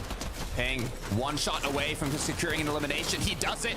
No medkit picked up though as he's continuing to build out. Mats are running low. It is a full duo down below. It is a full duo up above. The 2 versus 2 as Volko gets cracked. That is a big shot, but Mixon goes down. It's all up to pings. No HP, no builds. Grapple plating to hide, but it's not enough. A huge shutdown for Vortexers and Volko to take game 3. And they were the team Takada that was able to not only grab high ground, but finally hold on to it to the very end. A crucial hammer pump shot to secure them the victory royale. They were contested through the late game. People time and time again trying to take the high ground from them, but they were landing their shots. They were connecting what needed to be connected, and from that, they got the win. Yep, that team that you were talking about battling for the high ground, Roban, Axe Force, they were immediately dethroned and sent back to the lobby to watch this masterpiece. They knew they had their opponents down. They knew they had them out. They wait for the grapple blade, and 2 well-placed shot ends that run. Volko Vortexers have finally awakened for their slumber. We have not seen a single heal off today. It's been non-stop action in these final moments. You can tell the level that this lobby is at. Yep, but this is it. Game 3 is over. We finally have reached the halfway point of day 1 of the EU FNCS. I'm going to throw it on over to analysts to let us know where everybody stands on that leaderboard. Thank you very much. I am really looking forward to finding out who has made it to the top after such an intense battle. And Volko and Vortexers were already comfortable within the top 10, top 5 even. So surely that's going to be taking them all the way to number 1. We've got to just wait a little while our elves check everything out, make sure everything's fair before we bring you that leaderboard. Yeah, elves. Because we've come from, we've got a broadcast team in Copenhagen. I think they have elves there. I don't know, but any country that has I never saw any cold bits, I associate with elves. I hope that I haven't offended anyone in the Blast production team. And if I have words with me after we break down what happened in that game. Because, I mean, Volko and Vortexers, they're continuing this high ground legacy. If you're able to fight off the Vikings that come your way, it's yours for the taking, Mini. Yeah, they're not typically a team that we've seen on height too much in these sort of level lobbies this season. I was quite surprised when I saw them take height there. They are opportunistic, of course. They will do it. But it seems like that was the play style that worked for them in the open qualifiers and brackets like that, for example. So I'm interested to see how they're going to develop their play style for this weekend, because I think they just saw an opportunity and they took it. And I mean, they took it very well, of course, as well. They're just a fantastic team that have just performed very well recently in terms of their mid-game strategy. So it's good that they got to that end game and they just took the opportunity to take height, even though it's not necessarily like them. Yeah, that honestly, that was what I was thinking as well, just because, you know, I mean, we saw in the first game, they had a good game and it looked like a, you know, sort of Volko and Vortex's game from this season, you know, where they were a lot lower down, but still making things work, a bit scrappy at times, but again, you know, you push through and you get a top 5. That game, again, was just not what I was expecting, but it's a good sign. I mean, if you're a fan of them, the fact that they can give you this type of game when it comes, I mean, it tells you everything you need to know about them as a duo and what they can do in this kind of lobby. Yeah, I think it was just that mid-game for them as well. We've spoken about it a little bit. I know I've spoken about it a little bit throughout this season. Just being able to get that forecast tower sometimes, giving them the intel on where that next zone is going to be, just allows them to position themselves in the optimal position. And in this sort of in this game, it just didn't seem like anyone was really up on height and dominating too well. It wasn't really one of those games that we've seen in the first 2 games where we've seen a team that have, you know, taken height early, then held onto it and done very well at that. It was a bit of a mismatch of an endgame there. To To be honest, though, also, if you look back, even at the names in that replay, we do have names that we're used to seeing in grand finals, but not necessarily names that we would expect to win. And this is the interesting thing that's happened so far this evening. Some of the big hitters have gone down really, really early. Thomas and Queasy in that particular game, Vico and Pink as well. I mean, we know the reason, though, that Vico and Pink are struggling to launch sometimes, I guess, 11, because they have got a hotly contested game plan, because they are going for those forecast towers against Kaduo and Kiro. So it's a risky maneuver and a risky strategy, and sometimes it's not paying off for them. Yeah, I think a lot of people expected that to be less 50-50, right? You know, both teams are going to land, loot up, and then go fight for the forecast tower. That game, straight 50-50, right? And Vico and Pink sort of got, you know, bested there. So, again, not the kind of games we sort of were expecting there in that regard, but we'll see sort of how they bounce back from that. And again, similar situation with Queasy and Thomas. We said it literally in the segment before. You know, these guys are contested. They're not going to get every game to show what they can do, so they have to use the games they have and make them count. And Mixon as well, second place for those guys, moving them up the leaderboard there, 22 places. So we're still at that stage of the event right now where one big game can really turn the tournament on its head for you in a favorable way. Seti and Cammy as well. Cammy doing such a good job solo clutching there. We've seen that happen for this duo more often than not this season, it seems like. And I'm kind of worried about that for this duo, because we're used to seeing them being so connected almost as a duo, never just separate and as solo. So although he did do an incredible job at actually clutching here, I want to see more from this duo when it comes to that mid-game prowess that we know them for.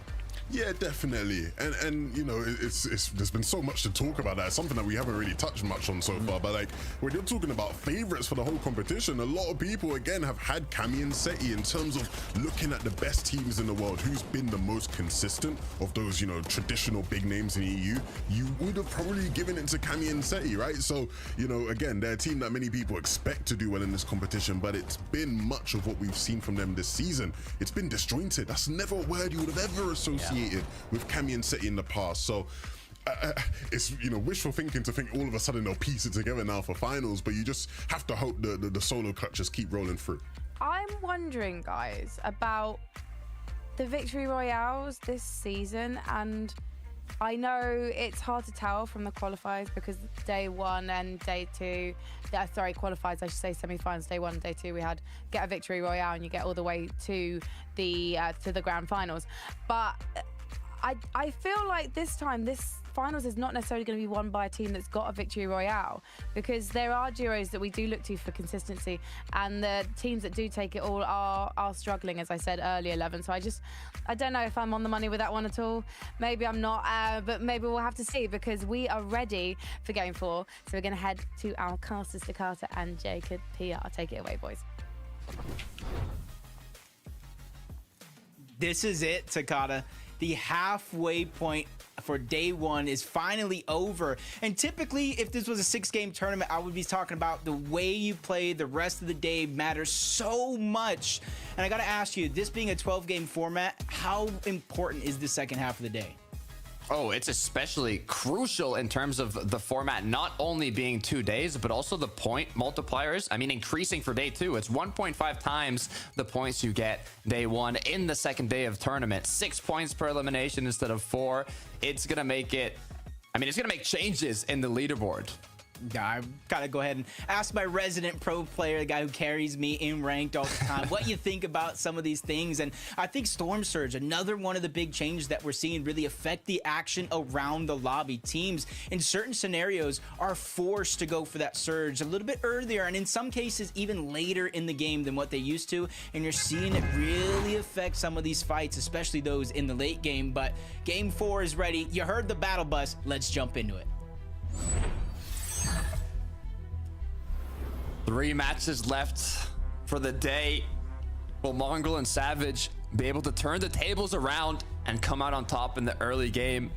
Is Pink and Vico gonna go for that 50-50 once again against Kiro and Kiduo? So many early engagements, but it looks like there's been a change. Pink Vico no longer dropping down below where the forecast tower is. They're actually dropping on the hill. And look at this, Jacob. From the clouds, flying in. Is this gonna be enough to come out on top?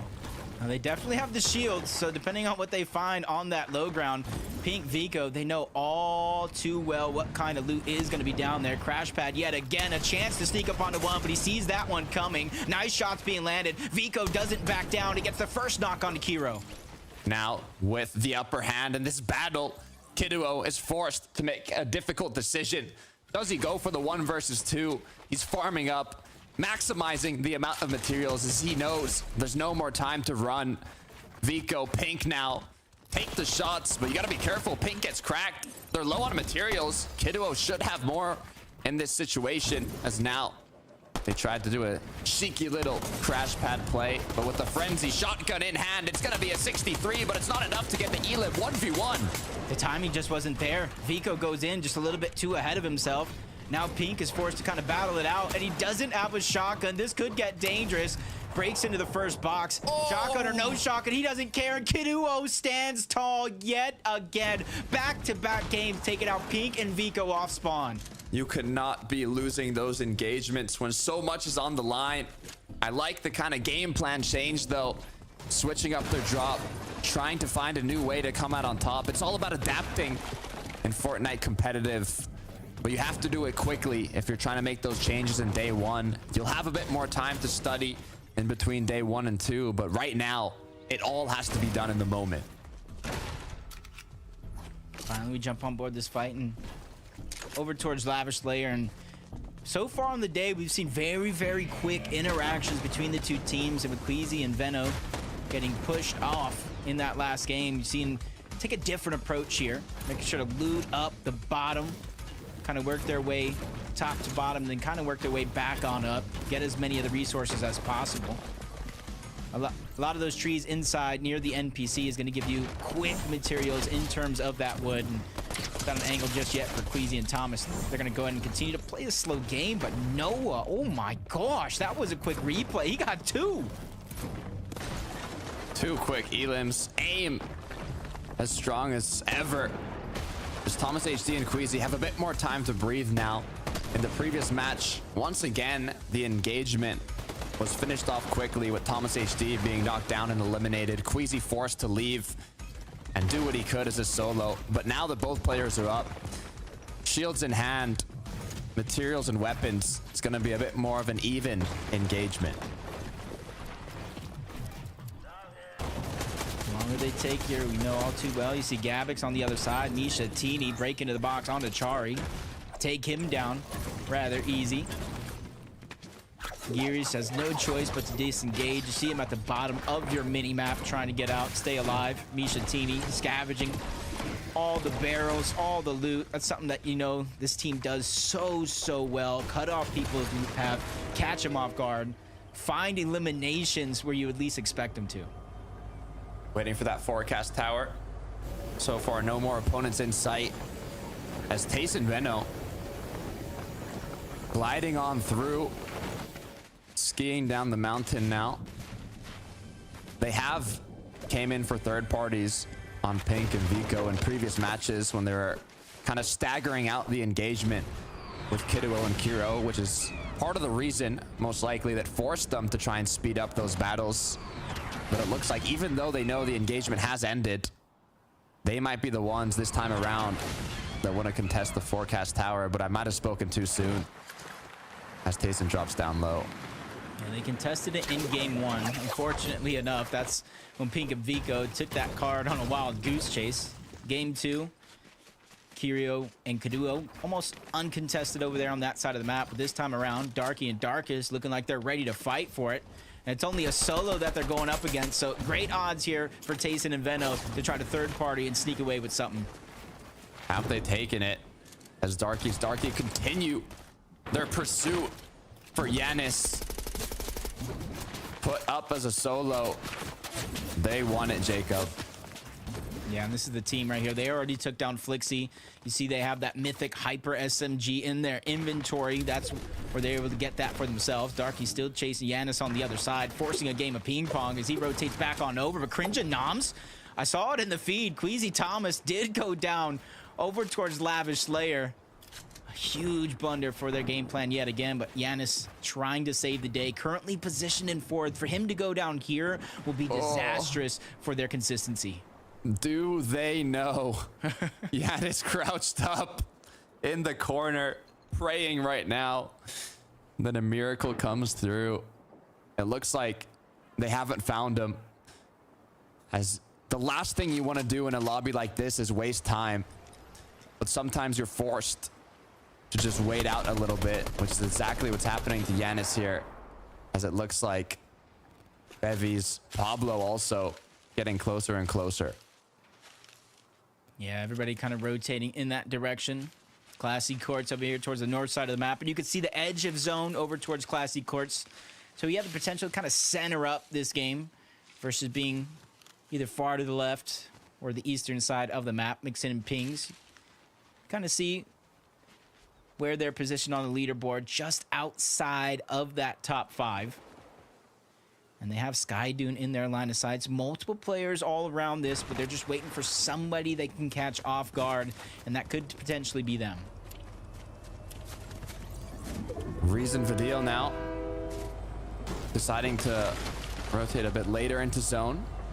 Securing those materials on the rotate. I think they saw a heal come through on the train. They know that there's some players. You cannot build while you're on it.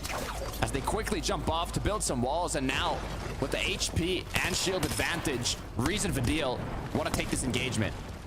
And already they have the advantage with a couple of those shots that they've landed. They separated the two players, going different directions. Vidil is hot on the heels for one. He knows that just a sliver of HP is going to be left, and Robin's going to go down. Vidil makes that one look easy. And they have that hammer pump, the mythic hammer pump from Snooty. So already their game and their loot is off to a great start. Reason's going to be hot on the chase for the only one that's going to be remaining left. But Vidil went down to somewhere. Got to imagine a snipe because that's Lox who took him down. A duo partner came in for the third party. Reason was split up, now still in his 1 versus 1, but he must be thinking, what does he do now? He can finish this off, but after that, there's a whole other duo close by. Almost worst case scenario. Now no choice but to go. End up with a frenzy versus frenzy battle on the other side. Reason was able to come off on top, get the med kits, more than enough shield. And since you see that team in the mini map disengaging off of where they got the elimination onto Vidil, you know he's going to be able to, at the very minimum, grab that reboot card. The good news is, I believe there's even more than 3 medkits. We saw some left over after he picked up that initial stack, so he'll have the time to kind of bring his duo partner back in the match, but the issue is it's going to take so much time that once they eventually get into zone, they're going to have to kind of make a comeback. Cammy, similar situation, but we've seen what he's capable of, even as a solo. Was able to clutch so many points in one of the previous matches. Is now, it looks like he's put in a similar situation once again. 14 plays, not bad for Seti and Cammy to be in. But for what we know what they're capable of, I feel like this is just the start of something special if Cammy can get Seti's reboot card back on in. Caden, Diox just rotating, Flowberry Fizz, Crash Pad, a combination from both. They just want to cover as much distance as possible and beat a lot of the teams to the position in towards zone. Rightfully so, 164 points. They're sitting cool in second place. Mixing Pink. On the other hand, with a duo close by, it's CZB Nathan fighting for that combat cache. Once again, the forecast towers should have been captured by this point. And the next objective here, it's combat caches, it's Rift Island. Which one are you going for? As Mixon securing to kind of take these shots at medium range. Nothing too risky, as all he really wants is to use up the time, get that combat cache, and in the meantime, maybe even a bit of damage. Game 1 victors close behind them. Arya and Loki kind of seeing if they have any options here as both players continue to take their shots. See, they're just biding their time, waiting for the perfect moment, and CZB trying to disengage. They're going to take that as a green light. Some shots going to land, but Arian taking some shots himself, turning around, trying to reunite with his teammate, break into the box onto CZB. The damage is there. The knock comes through, but it is going to be a trade. Nathan did wonders to battle back and at least get a knock in his favor. Low-key, no choice but to try and disengage. He noticed that second team was there, and he doesn't want to bite out more than he can chew, but guess what? They're on the chase. Pings and Mixon, they want this elimination. Low-key breaking the crash pad that he used to rotate with to try and stop the players from chasing him down, but with only a couple shots needed to connect from Ping or Mixon, they have everything they need. And there it is, another elimination. First one actually for the duo picked up here. A big moment for them. As you see, they were trying to sneak up on a team. Everything paid off. They got their one elimination. A little bit of a refresh in terms of shields and a lot of the healables, but very, very light on materials from where they would like to be. Vanyak and Sened rotating over towards Reckless Railways. They know somebody else is nearby, but I don't think this is a time for them to get aggressive unless they know that he is a solo, which he is not. Oh, be careful. If you get cracked, that's almost like a opening for the opponents that were taking shots, or even the duos that were boxed up around them, as they know they instantly have an upper hand in what could be a battle. But so far in the Reckless Railways, it's a lot of people that have kind of built their bases on top of a building as they can replace the brick and the walls to replenish those materials that they used up.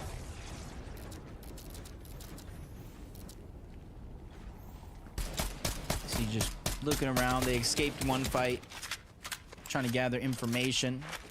Everybody else gathering a lot of the loot they have from the cache. Extra heals here. So in theory, Putrick, Swizzy could trade shots for Surge without the worry of taking too much damage because they have the extra shields right behind them from that combat cache. But they still have some distance to cover before they are in zone, and they're targeting two teams on the other side of that landscape, just trying to go ahead and have some of those Thunderburst shots break through the builds and get some damage for their Surge. Fourth zone, 66 players up. More players are getting eliminated throughout this match as Sky forced to build up. Putrick, Swizzy do not want to lose a lot of shield or HP here, but they know that his duo partner is a bit split. Grapple Blade is going to be the savior to group them back up, as Swizzy now decides to rotate along the side here, not going directly in. They're still not inside of the zone, and they can assume that there are going to be some duos looking back at them, so they do not want to spend too much time here. But as they get closer and closer, it makes me think maybe they do want a bit of aggression. Is it just recuperating with the combat cache left over? Do they want that lock-on pistol? What is it that they're looking for? Yeah, they got their scraps stolen right there. Just talking about all the shields and resources that they did have left over. Putrick was luckily able to find another weapon cache that was kind of left over and scavenged to get the big pot that they need to get them both back up to 200 effective shield and HP. Sky and Scroll are going to be the ones to try to rotate first towards the right, but if you see Rift Island where Malibuka and Mustache are positioned not too far from, zone is going to pull so far away. Maybe not in this zone, but in the next zone. That's where it typically tends to happen. So Malibuka and Mustache is very, very important here for them to gather all this intel of where players are currently positioned at. So when they make their rotation over, it's as easy as possible. Once again, we do have some duos already based up on the Rift Island, below the Rift Island, along the natural rifts that do appear. Malibuka and Mustache, though, saying we don't need rifts, we don't need launch pads, we've got our grapple blades. We can rotate on foot. As I see from afar, yeah, it's King, it's Phaser. They're up against Tayson and Veno. This is an engagement that a couple seasons ago you would have never imagined, having King and Phaser being from the Brazil region, now up in Europe. I believe they made it to the late game in the last match. They've had some troubles with Surge in the first couple. Have they learned from their mistakes? Have they been able to adapt is the question here. And that's something that I'm kind of eyeing the rest of this game, because you don't want to be down on Surge next to Veno and Tayson, really having no other option to try to go in the box. Zone's going to close. Going drastically across the map yet again. Not too much of a worry for the players positioned on top of Loot Island. But for everybody else that has to make the rotation, it's almost better sooner rather than later. But timing has to be perfect. You go too soon, you become a focus. You go too late, you get held out. So a lot of these teams, they're already on the clock. We talked about the Rift Island earlier on, but it's now the close, or the zone begins closing. It's gonna push them out as Vidil's trying to kind of get as many materials as possible, make use of the time he has here. See if he can even find a bit of loot that's been left over. Only 2 duos here, some below. Meanwhile, the duo's already boxed up in zone. Do know that rotates are going to come through. Might even use that as an opportunity to take shots on them. For Shakoth and Skydune, though, they're focused on positioning. Yeah, and I'm looking at the map right now, and positioning is going to be important because we have the probability of it continuing to move over towards the east side, and we've seen so many different mountain ranges, some big, some small, some gigantic even, that players are going to have to traverse through. And if you don't plan accordingly, you will run out of materials and builds, and that's when things will become a nightmare. Skydune, Shaco's 86 above the damage threshold. It's enough for them to feel comfortable now, but in the back of their mind, they're worried about where they're going to get their shots off at. We are in the 5th zone. The cutoff will end at 60 players. Just 4 need to be eliminated. But Vidil and Reason, they're not worried about that. Directly into their opponent's box. Unable to find him, though. 13 above as Sined continues to fly away, to run towards the zone. Just a couple shots could be all they need, as now it's just left to 3 players trying to stay up. This could be a great moment for them because I did see Cade go down in the feed. Yep, Deoxy left by himself. Diox, he's going to be all by his lonesome. Luckily for him, he does have all that loot, so he can pick and choose his loadout. But Wheat, Shmoky, they're right next to him. So many teams positioned inside of Reckless Railways. They're making their way towards Reckless Railways. The biggest thing that he does have going for him is he's 300 above the damage threshold, has 3 med kits, so that way he doesn't have to make a drastic move here and get too greedy for positioning of his own. Can he hold on? 27 seconds still. He has to make a move. What's it gonna be? Flowberry fizzes, spare loot, spare med kits, so much. Kind of like a little party he's got going on here with the amount of loot, the amount of Flowberry fizzes.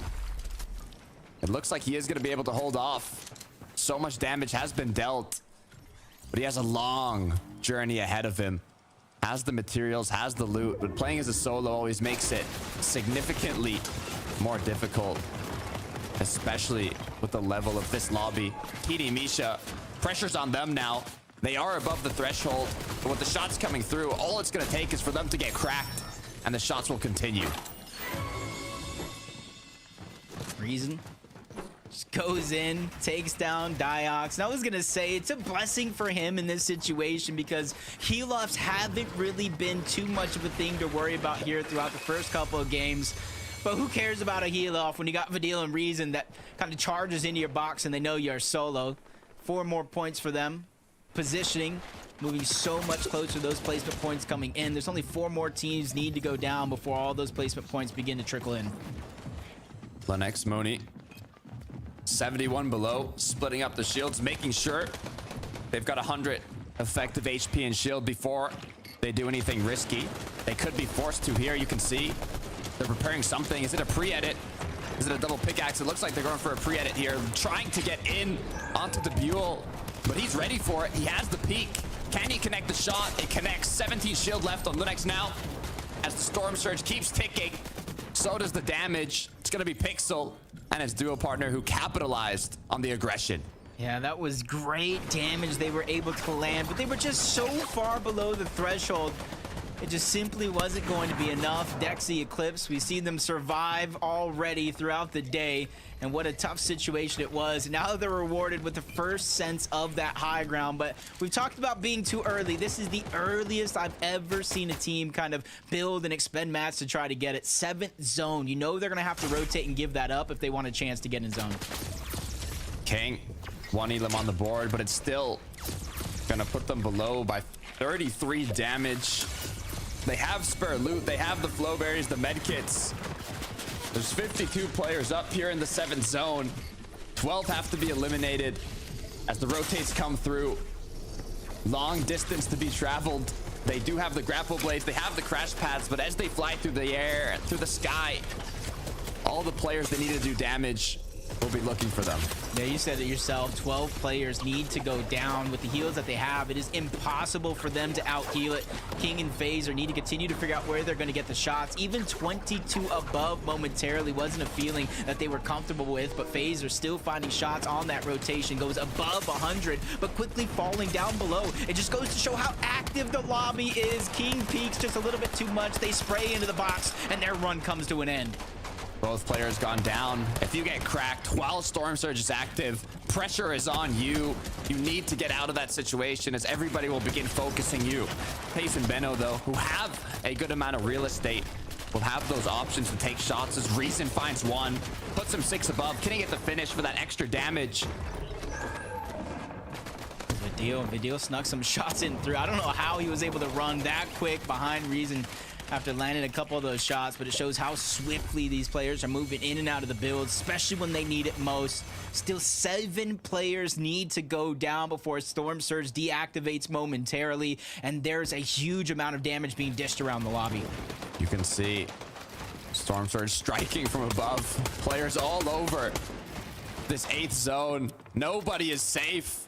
Vortexers, Volko, they secured the first ever victory royale in an FNCS finals in the last match.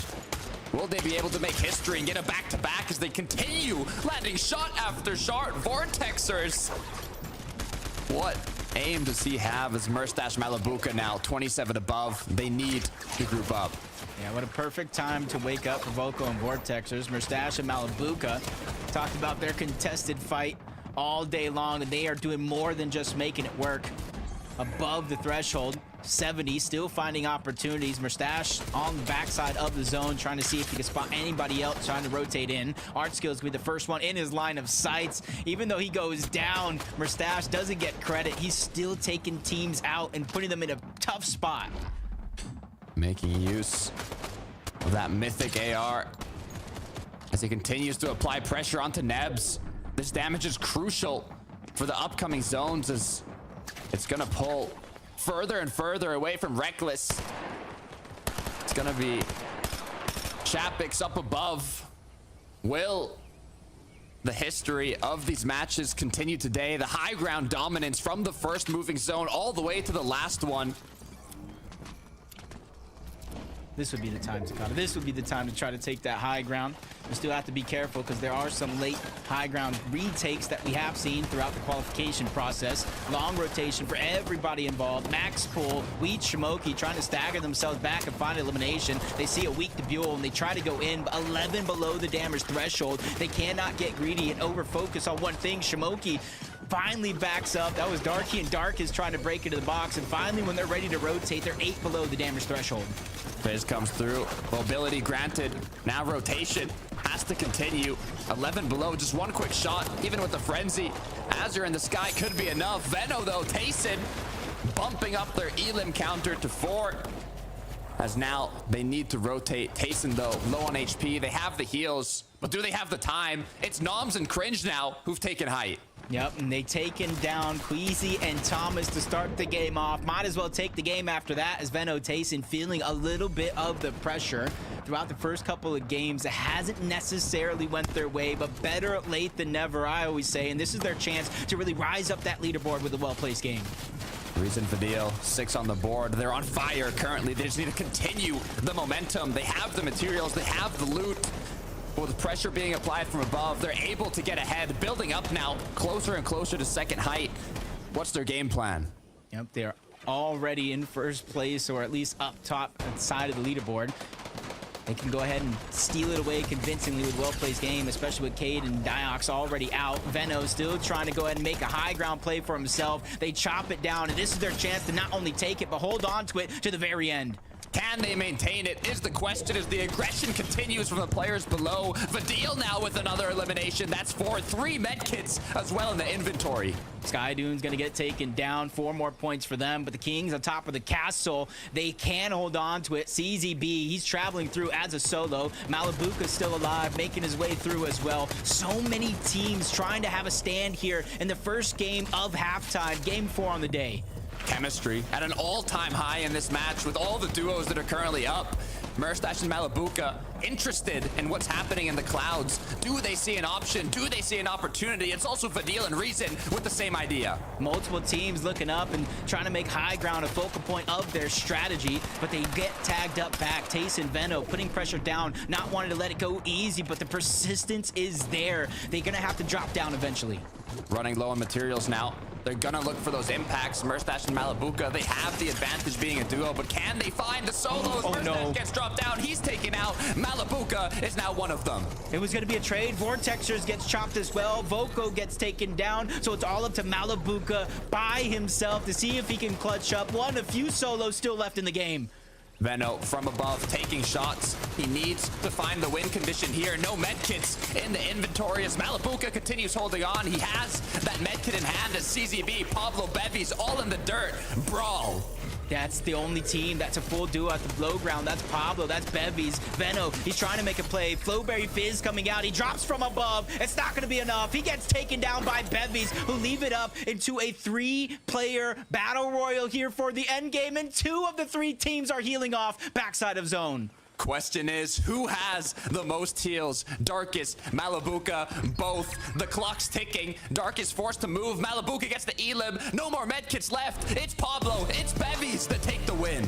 That is a huge win for Pablo and Bevies. They were just on the cusp throughout the qualification process, where there was upper bracket, lower bracket. They did just enough to make it work. And now here in the FNCS finals, they take the game, and they do it by not even going to heal off. Veno, Tayson, they had such a dominant position up above, but they were unable to play the heal off. The 2 solos that did so were forced to do it early, and it left just Bevies and Pablo in a waiting game, taking shots at Malabuka in the last moments and securing that VR. And there was a moment throughout that match where Pablo and Bevies in the end game were just backs up against the wall, team trying to break into their box. They got separated, one was low, but they still managed a way to reunite and make it work to take the game. I can only imagine where they're positioned on the leaderboard. Frankie, let me know. I will let you know as soon as I can, boys. And I can't wait to see yet again. I always say that I know, but it's always exciting to see who the movers and shakers are. And it was really exciting to see some of the big duos finally make it to the final fights and that final heal off, Levin. Yeah, absolutely. I mean, I was thinking we're going to go the whole grand without a heal-off, maybe. How preposterous is that idea, right? It feels like it's all we've seen so far, but a different type of heal-off mini, because, you know, we saw those teams going to heal-off a lot earlier than you typically would, right? Like, Bevies, they won the game without the zone even really closing fully, so it's like, yeah, a lot of those teams are sort of just like in shambles. Let's just heal off to try and get as much placement as possible, which definitely worked, but a different type of heal-off for sure. Yeah, it wasn't like a whole lobby heal-off like we've seen in the past. It's kind of like an individually decided, let's go heal off. Malabuka was, of course, one of those. And unfortunately for him, didn't quite work out. A little second place, though, for him. But I want to shout out Pablo and Bevies. What a fantastic performance from this duo. A duo that have had a really, really difficult season, particularly when it comes to off-spawn. And they've had a lot of trouble making these end games. When they do, when they're above Surge, when they're in those good situations, they have the good mats and the good loot to actually make something happen. They make amazing things happen. And we've seen it yet again from this team in that mid to low ground area. We've seen them go for height a little bit this season. But it seems like now if they can start to get a little bit more of that consistency off spawn coming out of that drop spot in a good way, then I'm expecting some big things from this team. They have the talent. Yeah, for sure. I mean, the amount of times I've watched these guys, you know, in shambles at Hazy Hillside this season has been pretty funny, to be honest. But, you know, in the grand finals, they finally sort of had a bit more of an advantage in terms of being less contested. And to be honest, Minnie, I really do think this team is one that has a lot to prove. I think they reached a really big height last year, and a lot of people sort of thought that was going to be the norm for them, and they really struggled to keep up with that expectation. And so, you know, this grands this year in total would be a great opportunity to push themselves back into that conversation. It's really exciting to see their plans coming to fruition. As you mentioned as well, the fact that this is a duo that's actually comfortable playing at all 3 levels, because my memories of them in the end game have always been to do with their successes being on high ground. Minnie, you know them a lot better than I do. So hopefully that adaptability is something that's going to take them really far. Let's check out the leaderboard though, because this is going to be a really interesting one to look at. One of the things to take note of, I think we can see there in 7th place, Janice and Flixie. To be honest, I'm surprised to see them even in the top 10 anymore, because Mini Miner, they have been struggling with the fact that the zone, not once but twice, has come to their Reckless Railways drop spot. And you would have thought that would be in their favor, but is the location of this spot being so central and being so popular with rotating teams the reason for their constant downfall? Or constant downfall, that was so harsh. Their recent downfall. Shouldn't be. Constant downfall. I'm so sorry. I'm just injecting drama, boys. You do that, Frankie. Anyway, no, it shouldn't be a problem for them, right? It should not, because they've had success when the zone is in that area. Remember it, day 2 semifinals, very first game. The zone was at Reckless Railways, and they won on height. So they should have the experience, and they should have the talent to deal with that situation, because a lot of people say, for context, that when the zone is on your POI, it's difficult to get surged because you don't have people rotating next. You don't rotate next to other people. Everyone's coming to you. But you should have the facilities, and I broke it down at the beginning of the show. They have the strategies to alleviate that. And for the last 2 games, it just hasn't quite worked out. I think the last game that we just saw was a little bit of a different outcome there, Levin. It wasn't necessarily the fact that they couldn't get surge. It was the fact that everyone else or other teams that now know that drop spot make it a little bit less contested for them. Yeah, and that was one of the fears they had, right? You know, I asked Flixie, do you have any fears? He said none, right? He was very confident. Of course, the cooler, more composed, more experienced Janice said, look, the only problem we may have is if teams start to contest us, teams start coming into Reckless, which we know is possible. And you know, we're seeing that maybe a bit earlier than we would have thought. I do want to give a big shout out to the team in first place, right? Vidil and Reason sitting there. I think that would surprise a lot of people. I don't think a lot of people thought they'd be here. But big ups to them. Reason streaming, right? Like, so, you know, this guy's live right now with like 50,000 viewers. There's a lot of pressure on him, especially when you consider the fact, Frankie and Minnie, that this time last year, Chapter 4, Season 1, Major 1, those guys were first place. But it wasn't Vidil and Reason, it was Janice and Reason, right? They were in first place. Day 2, they fell out of first place. And I know for a fact that was always something that Reason, you know, always looked back on and went, if I'm ever in that position again, I want to make sure I don't drop it. Of course, it was a bit out of their hands being contested, but it's good to see Reason back up there fighting with Vidil, and hopefully we can see them staying in that championship picture. Yeah. I'm really hoping we can see a resurgence for Thomas and Queasy, because they've got what it takes, but it's not going right for them at the moment in the early games, Minnie.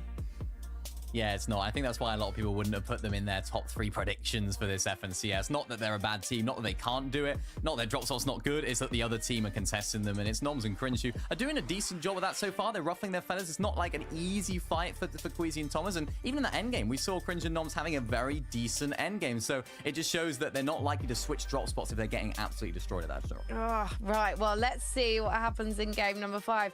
I don't know why I'm so anxious about these games. I just want all the duos to survive off spawn, but that's not how Fortnite works. And to be honest, it's a good thing, otherwise we wouldn't get the drama that we deserve, and we're hopefully going to get it in game number 5. You want everybody to stay up off spawn, Frankie? Look, I'll tell you right now, that's not happening. Pure chaos action is what we've been seeing in these matches. Game 5 coming soon. Just 2 more matches to be played out today, but there's a whole other 6 matches tomorrow. It is a 2-day competition for these grand finals. And my question, Jacob, is, you know, what changes are these duos going to make going into day 2? And even what changes are they going to make going into these last 2 matches of the day? Yeah, I can only imagine some at the top of my head. And the first one is that forecast tower. Even though we have seen some fights go down around the forecast tower, some of them are going through uncontested. Will that trend continue? The second to last game of the day starts right now. Pressure is on for all the duos in the lobby. A lot of them contested right off the start of the match. 3 duos contesting fencing fields, multiple battling their position in the forecast towers. But we're starting with Reason and Vidil, our number 1 duo currently on the leaderboard. Will they hold on to it? By a decent margin as well, 31 points so far. Especially coming in from second place, their consistency right now is literally insane. And already just looking at their loot at the start of this Snooty Steps drop, they got the purple hammer pump, so already they can take a fight against Pixie and Wox as long as they can get another good shotgun. But contested fight after contested fight, Peak and Vico return back to their original drop spot, and it's worked out so far. They get the first knock onto Kiro, leaving Kuduo by himself.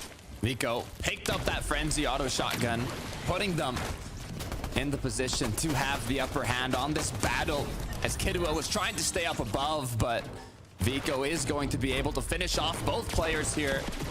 And now they're going to get a shot at redemption.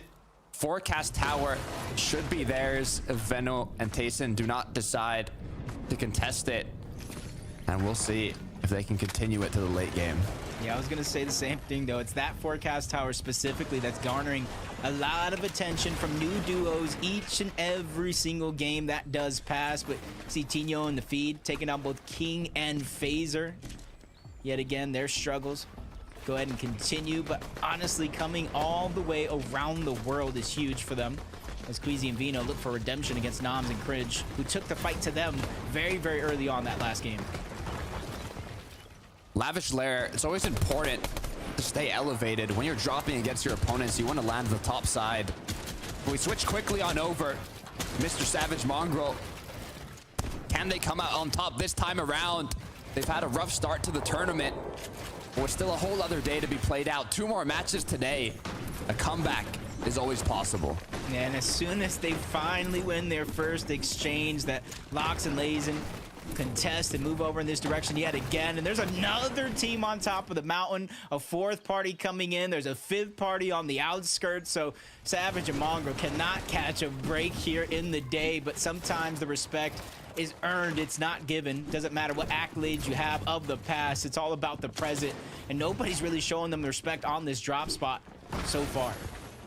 You can even see the third parties who are interested. They know, hold on a minute, nobody's gotten eliminated yet. They must be still taking shots back and forth.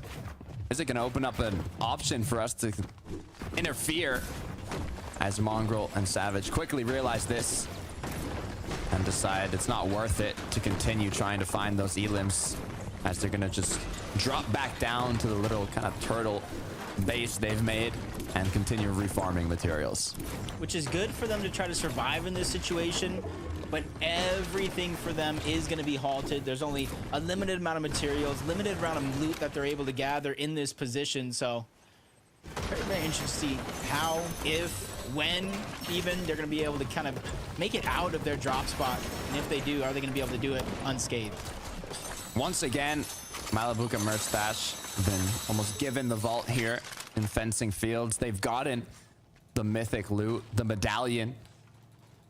Starting off a game with all this loot, all these materials, all this ammunition, really just sets you up for success in the mid game if you're able to capitalize on it. But it's not like the duos just instantly disengage. They're still in the surrounding area. They're still kind of interested to see if anything can come from it. This is a tough situation to be in, but not too tough though. Malabuka Merstash practicing against the contested drop spot, things going their way more and more each and every single game. Pink Vico, they won that contested fight. Surprised to not see them boxed up over towards the Forecast Tower this time around, but if it's not working, I feel like they're making the right move here, is trying to switch things up the best that they can. Trying to fish up anything they can. The floppers, the shield fish. They do have those shield breaker EMPs. They can do it more efficiently. As we can see, Hen and Ski once again based up, elevated, looking around at their opportunities. But so far, if you look at the mini map, it's not like there's a lot close by. Yeah. For them, they just kind of positioned up over here towards the Forecast Tower. This isn't the first time here on the day that they've been able to kind of claim it uncontested even. Nobody's really rotating in this direction, and towards this side of the map, there isn't too many teams contesting each other. So they're probably just looting up, going on their merry way. Pink and Vico, the bout face, they go back for their own Forecast Tower. So already 2 of the 3, they've been achieved. Robin getting knocked down. His duo Madax though, where are you? Looks like he's boxed up right beside him. It's gonna be Mongrel and Mr. Savage who are taking the engagements. And Savage is able to come out on top, but for how long as the third parties come through? IR Buffo and his duo partner I mentioned it earlier, but Bafo actually hadn't competed in an FNCS finals for over 1,200 days before this. Just like Mongrel, as now Mr. Savage with only 50 shield, 8 HP. Can he get that blessing, that miracle to make it out of the situation, especially against a titanic duo like Merstash and Malabuka? He was able to buy himself some time, disengage with a crash pad, but going back in the direction of his original drop, which is already looted down to the scraps by multiple teams, not even just the ones that land at that POI. Malabuka and Merstash, now that they're not having to fight off players at fencing fields, are now going to have to go on the lookout to where they're going to get the surge from, and that's why you see them pressing against a lot of these teams into the distance, even taking some shots onto Mr. Savage, who's once again able to escape and disengage, but right into the hands of Prism and Casper. It's going to be a rough match for Mr. Savage here. I'm not even sure if he has Mongrel's reboot card, as he's going to have to kind of spend his time refarming, relooting until he has a safe option to pick up Mongrel once again. Shimoki and Wheat, though, on the other hand, full duo to work with, but there are so many opponents close by. Veno on the hill in the bush. Payson continuing to rotate through. Neb's eye drop getting ahead of the pack, as Wheat and Shimoki quickly will continue on their rotate. Wheat and Shimoki, wouldn't necessarily say they're having a quiet game. You see they're on the leaderboard in 4th place, but it's not necessarily flashy, and that's the thing. You don't have to be flashy. As Pink Vico, they take down Flixie, separated from Yanis already, and now he's stuck here as a solo, just on the edge of the zone. Nobody really there to kind of disrupt this, and kind of a blessing of disguise in the form of a third party, so he has no choice but just try to disengage on out by himself. Pink's going to put down some of that suppressive fire. Vico's going to be on the chase, and they see this as 4 free points, and points that they need, because where they're positioned at on the leaderboard doesn't necessarily scream comeback for day 2. Vico and Pink controlling this fight, as now it looks like Yanis has been forced for a quick bathroom break. You know, sometimes you got to do it in the middle of the tournament, but the question is, are they going to keep chasing him down? We talked about the forecast tower. I mean, once they got the elims on Kiduo and Kiro, you'd think they have it free, but Case and Benno sometimes are interested. Yanis Flixie as well, and it looks like they were able to get it, but it led to, once again, another battle. You ask yourself, what did it cost to go ahead and get that forecast tower? Is it worth it? Because there is another game right after this, the 6th and final game for day 1, and the official halfway point of the EU FNCS Grand Finals. Side drop Nebs just all the way on the outskirts, trying to get their combat cache. Only 2 teams even have an image on the mini-map, and nobody's rotating in their direction, so it's going to be continued smooth sailing for iDrop and Nebs through this next zone. Yeah, you said it. Nobody in sight here. You see Win Shimoki far away. Actually going to be close. Actually, no, Mix and Ping. 6 shots in the Reaper. A lot of players on this hill. As right now, they're just kind of waiting for the engagement to come through. Will they take it or not is the question. As Swizzy and Putrick continue to drop down. It might be that they don't really need to take this fight. They know that there's another team watching them potentially. And there's no winning duo if the fight commences. Yeah, they're just kind of waiting. They know they have that launch pad. You saw them with no grapple blade, no crash pad in their inventory. They're just ready to disengage, but Swizzy Putrick, they don't have that luxury. Nice shot to drop the shield to Lunex, and Swizzy looking like he was going to go on the offensive, but immediately sees that they created some distance in the form of elevation, and that's going to give him a chance to finally disengage on out. You see Mixon and Pings backtracking towards their launch pad. The lock-on pistol, he's trying to land some cheeky shots. Even though they're able to disengage and get on out, Swizzy Putrick give themselves another shot at this game. Not locking on. But you can see Ping actually is going to pick up a player now. Once they saw Swizzy and Putrick run away, they said, okay, it's a 2v2 now. I like those odds. We'll take those odds. Going in their favor. Pablo Bevis Feeling extra happy going into this match. Tried to go for a no-scope grapple blade.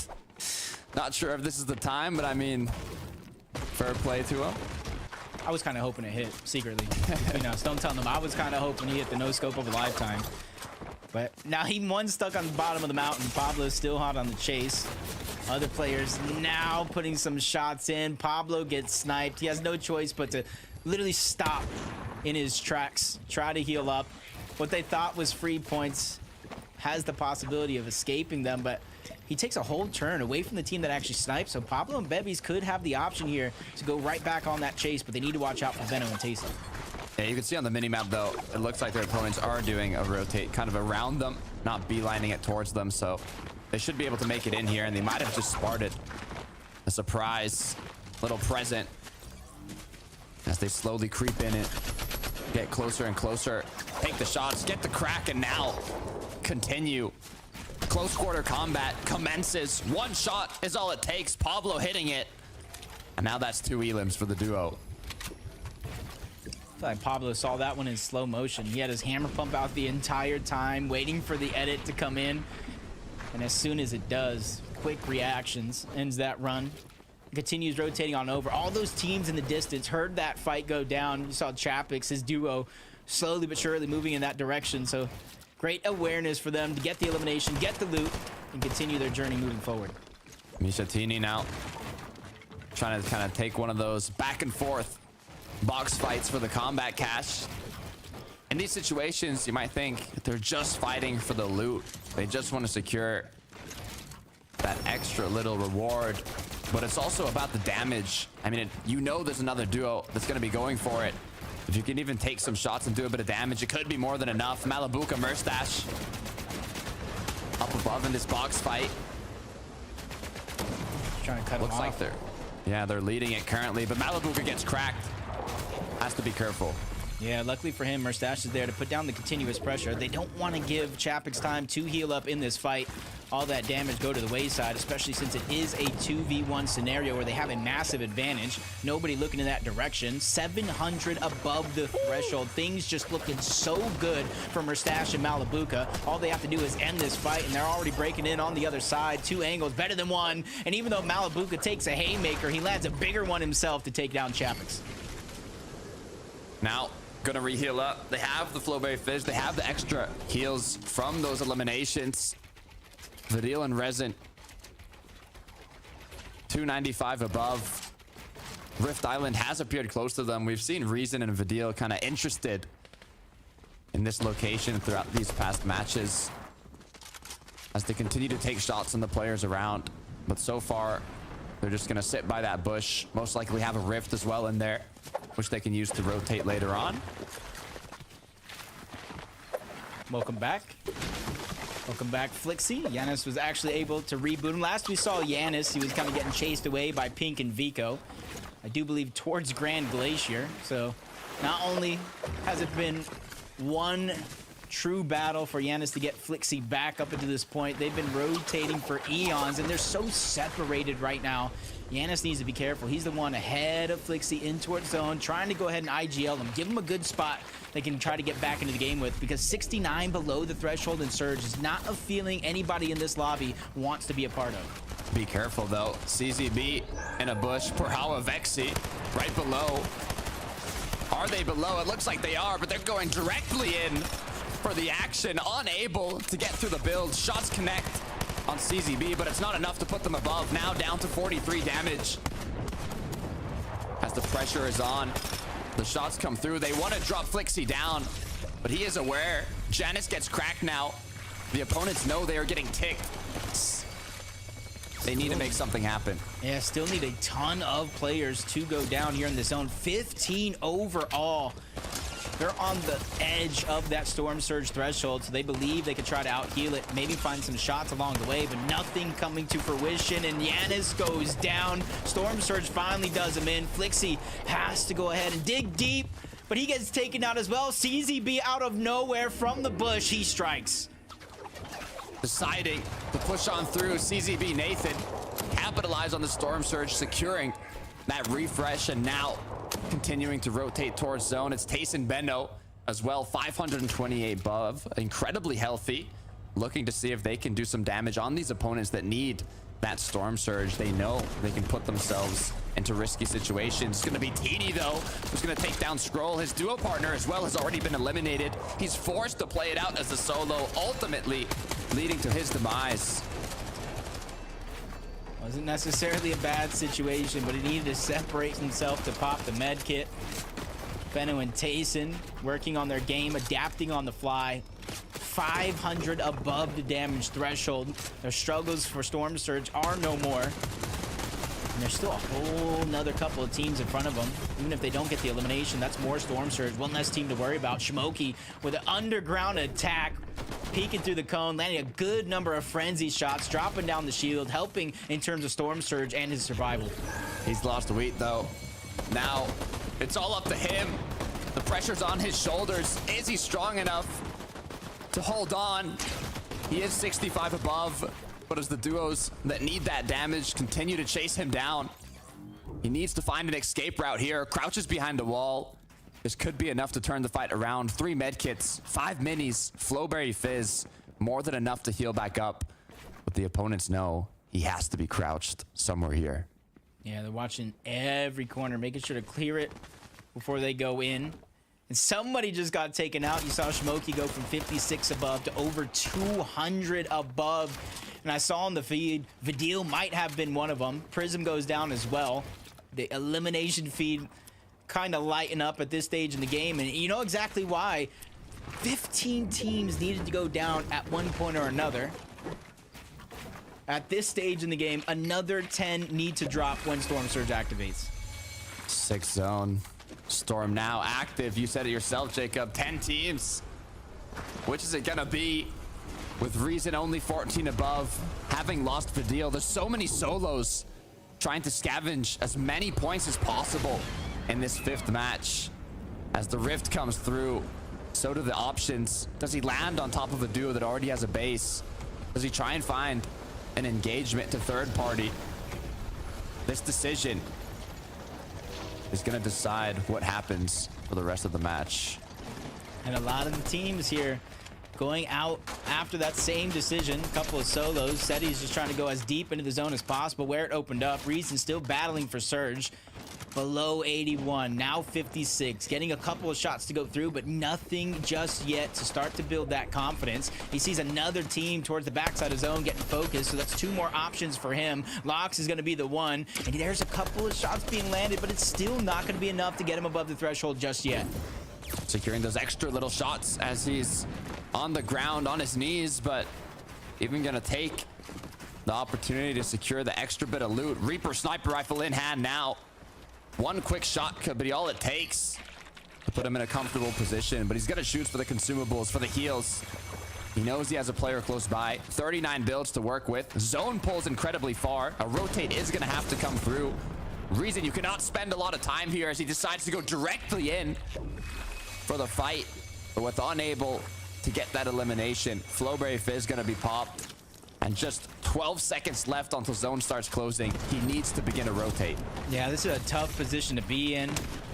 Seti in the same spot, but him as a solo, able to find the knock on the risk. V is still somewhere around, but now he's left as a solo. You see no shields there in the distance. He's trying to make his rotation on out, and everybody here on this side of the map should. This is going to be a far pull with the majority of the lobby already making their way on over.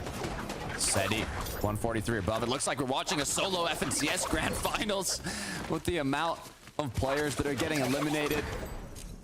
Seti's going to try and go around all the players that are beelining it into zone, and it looks like it might just be successful. So far has not lost any shield on this rotate, and even might be able to get ahead.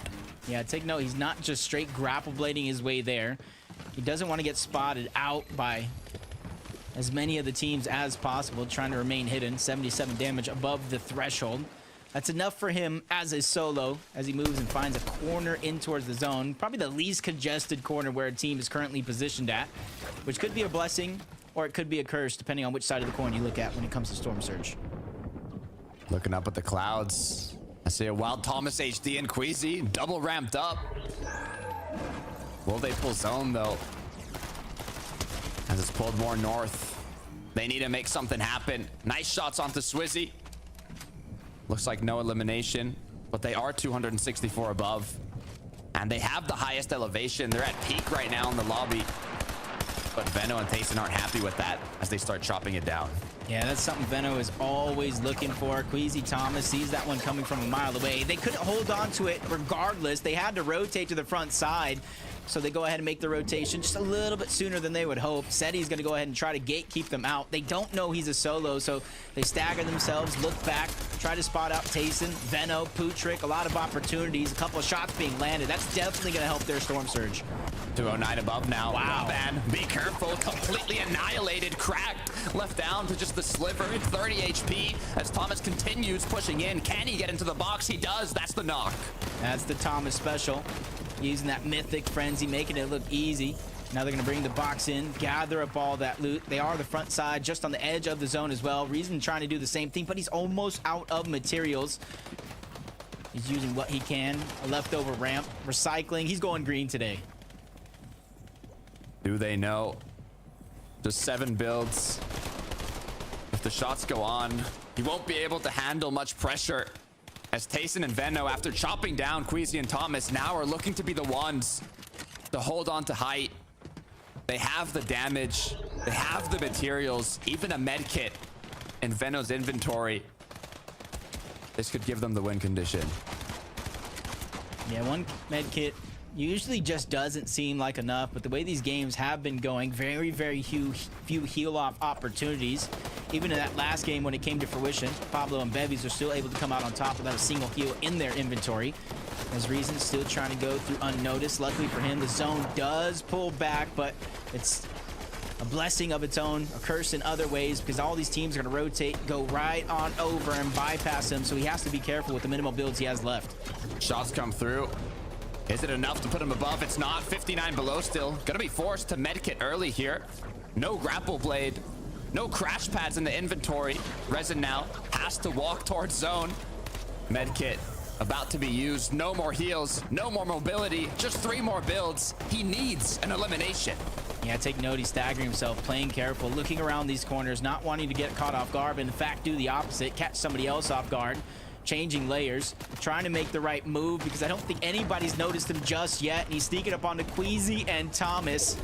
He can figure out a way to get in those builds, but I do think he has no choice but to kind of go around them instead of through. And there's going to be his opportunity, and the last of his builds going to be used. Another duo close by. He needs to find a solo. Those are the best odds for getting that elimination, but Reason gets knocked down. Pablo Bevies wanting to make a back-to-back. 4 elims already. Solid layer continuing to stay ahead. They were 31 points to start this game, ahead of second place, and still so many placement points on the board to be grabbed. Tayson has the high ground. Thomas, Queasy, they're doing fine on the low, staying ahead of everybody else and building full-on tarps just to try to make sure that this water that they're traveling over is going to be little to no worry. Players who are running out of materials are dropping down in the water now as Veno's high ground is getting contested. Is Tayson gonna be able to hold on strong? No, it's Shakeoff. It's Sky Dude who've taken it. Yep, and it doesn't look like Queasy is gonna be able to look back and kind of target it just yet. Veno can't do it either. Tayson and him, they just go to the front side of the zone. They still have the grapple blades and the flowberry fizz, so getting up this mountain isn't gonna be too much of a worry for them, but they still want to target that high ground. They don't want to let this Victory Royale go for free, and now they target it towards the back. Nice shots by Veno, but he loses Tayson along the way. It continues as he has one more player in his line of sight. That player is gonna get knocked, and a double elimination coming through for Veno. 3 medkits, forced to start to heal off early, has the grapple blade to continue and get back up the ridge, but it's Malibuka. Queasy's been knocked down. Murstache up on the high ground. Thomas as well, popping the heal off. Everybody is doing it early. It's his chance, but he's getting targeted. Heal off is going to get canceled. He gets taken down overall. Murstache gets dropped, leaving Malibuka by himself. But this is something we've seen Malibuka throughout this FNCS, his ability to solo clutch. He needs the medkits though. He needs to find some heals. So many players are still down below. He's looking for these options. Where are the heals? Where are the medkits? Does he just go for the engagement as this one duo down below, still up and healthy? Mixin though in the zone. Malibuka taking shots as now he goes up for the shot, unable to connect it, holding on just 4 more builds. He does a good job of blocking off Mixon, feeding him to the wolves on the low ground. Chari Gira, 6 eliminations so far, but Malabuka not going down without a fight. He tries to go ahead and slingshot his way back into the zone, but gets denied entry. There goes a big game for Gearys and Chari. Great way to secure the VR, and Malabuka, gotta commend him as well for staying up as long as he did. He didn't have that win condition in terms of the med kit, so he was just trying to get the elim, trying to stay up for that second place, put himself into a 1 versus 2, back-to-back second places.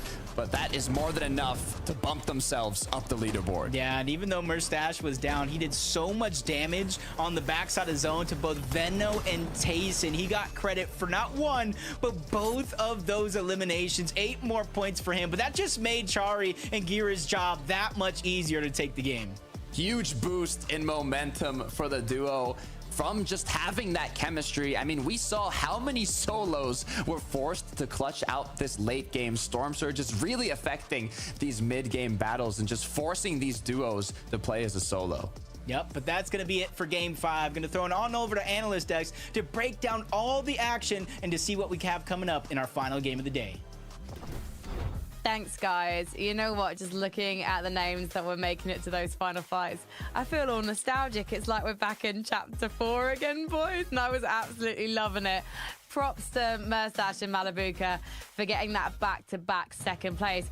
But Gyros and Chari were the ones to take it all. This is a sneaky beaky duo. They are no stranger to a victory royale in a grand final mini-minor. Yeah, nice victory from these guys. It's what we like to see. This is a duo that we don't necessarily get to talk too much about when it comes to top-level EU competitive. I mean, we spoke to Giras going into this grand final last weekend on the show, and he was pretty calm about his chance. He was pretty calm about potentially being contested. I think this time they're uncontested, so they're having a little bit of, some problems maybe managing that Storm Surge, but it seems to be working out for these guys so far, and it's what we like to see. Playing that low, really, really difficult zone to actually manage there as well, Evan, going up over this hill and then back down over there as well. Yeah, those sort of final zones or final sort of moving zones can be really tough to handle, right? When you're trying to go up that elevation, and a lot of times you ain't got much mats, but they stayed together, they stayed on it, and when you're able to connect the shots like this, you'll get good results that come from it. Again, like Frankie sort of alluded to, they're the kind of team that they have so much experience that they will sneak up on you and get a win here and there, and make you start to think, make you start to wonder. But ultimately, a really, really important game for them to sort of get into the back end of the day. Let's take a look at the leaderboard and see where we're at, because we've only got 1 more round for tonight. Day 1 of our grand final. Video and reason, it wasn't the best result for them in terms of a game, but they're clearly doing things the right way, should we say, 11, given that they've held on to that top spot. Yeah, we saw Reason towards the end there, right, as a solo, just holding on in that game, right? And it's always going to be hard as a solo trying to clutch up in these types of lobbies.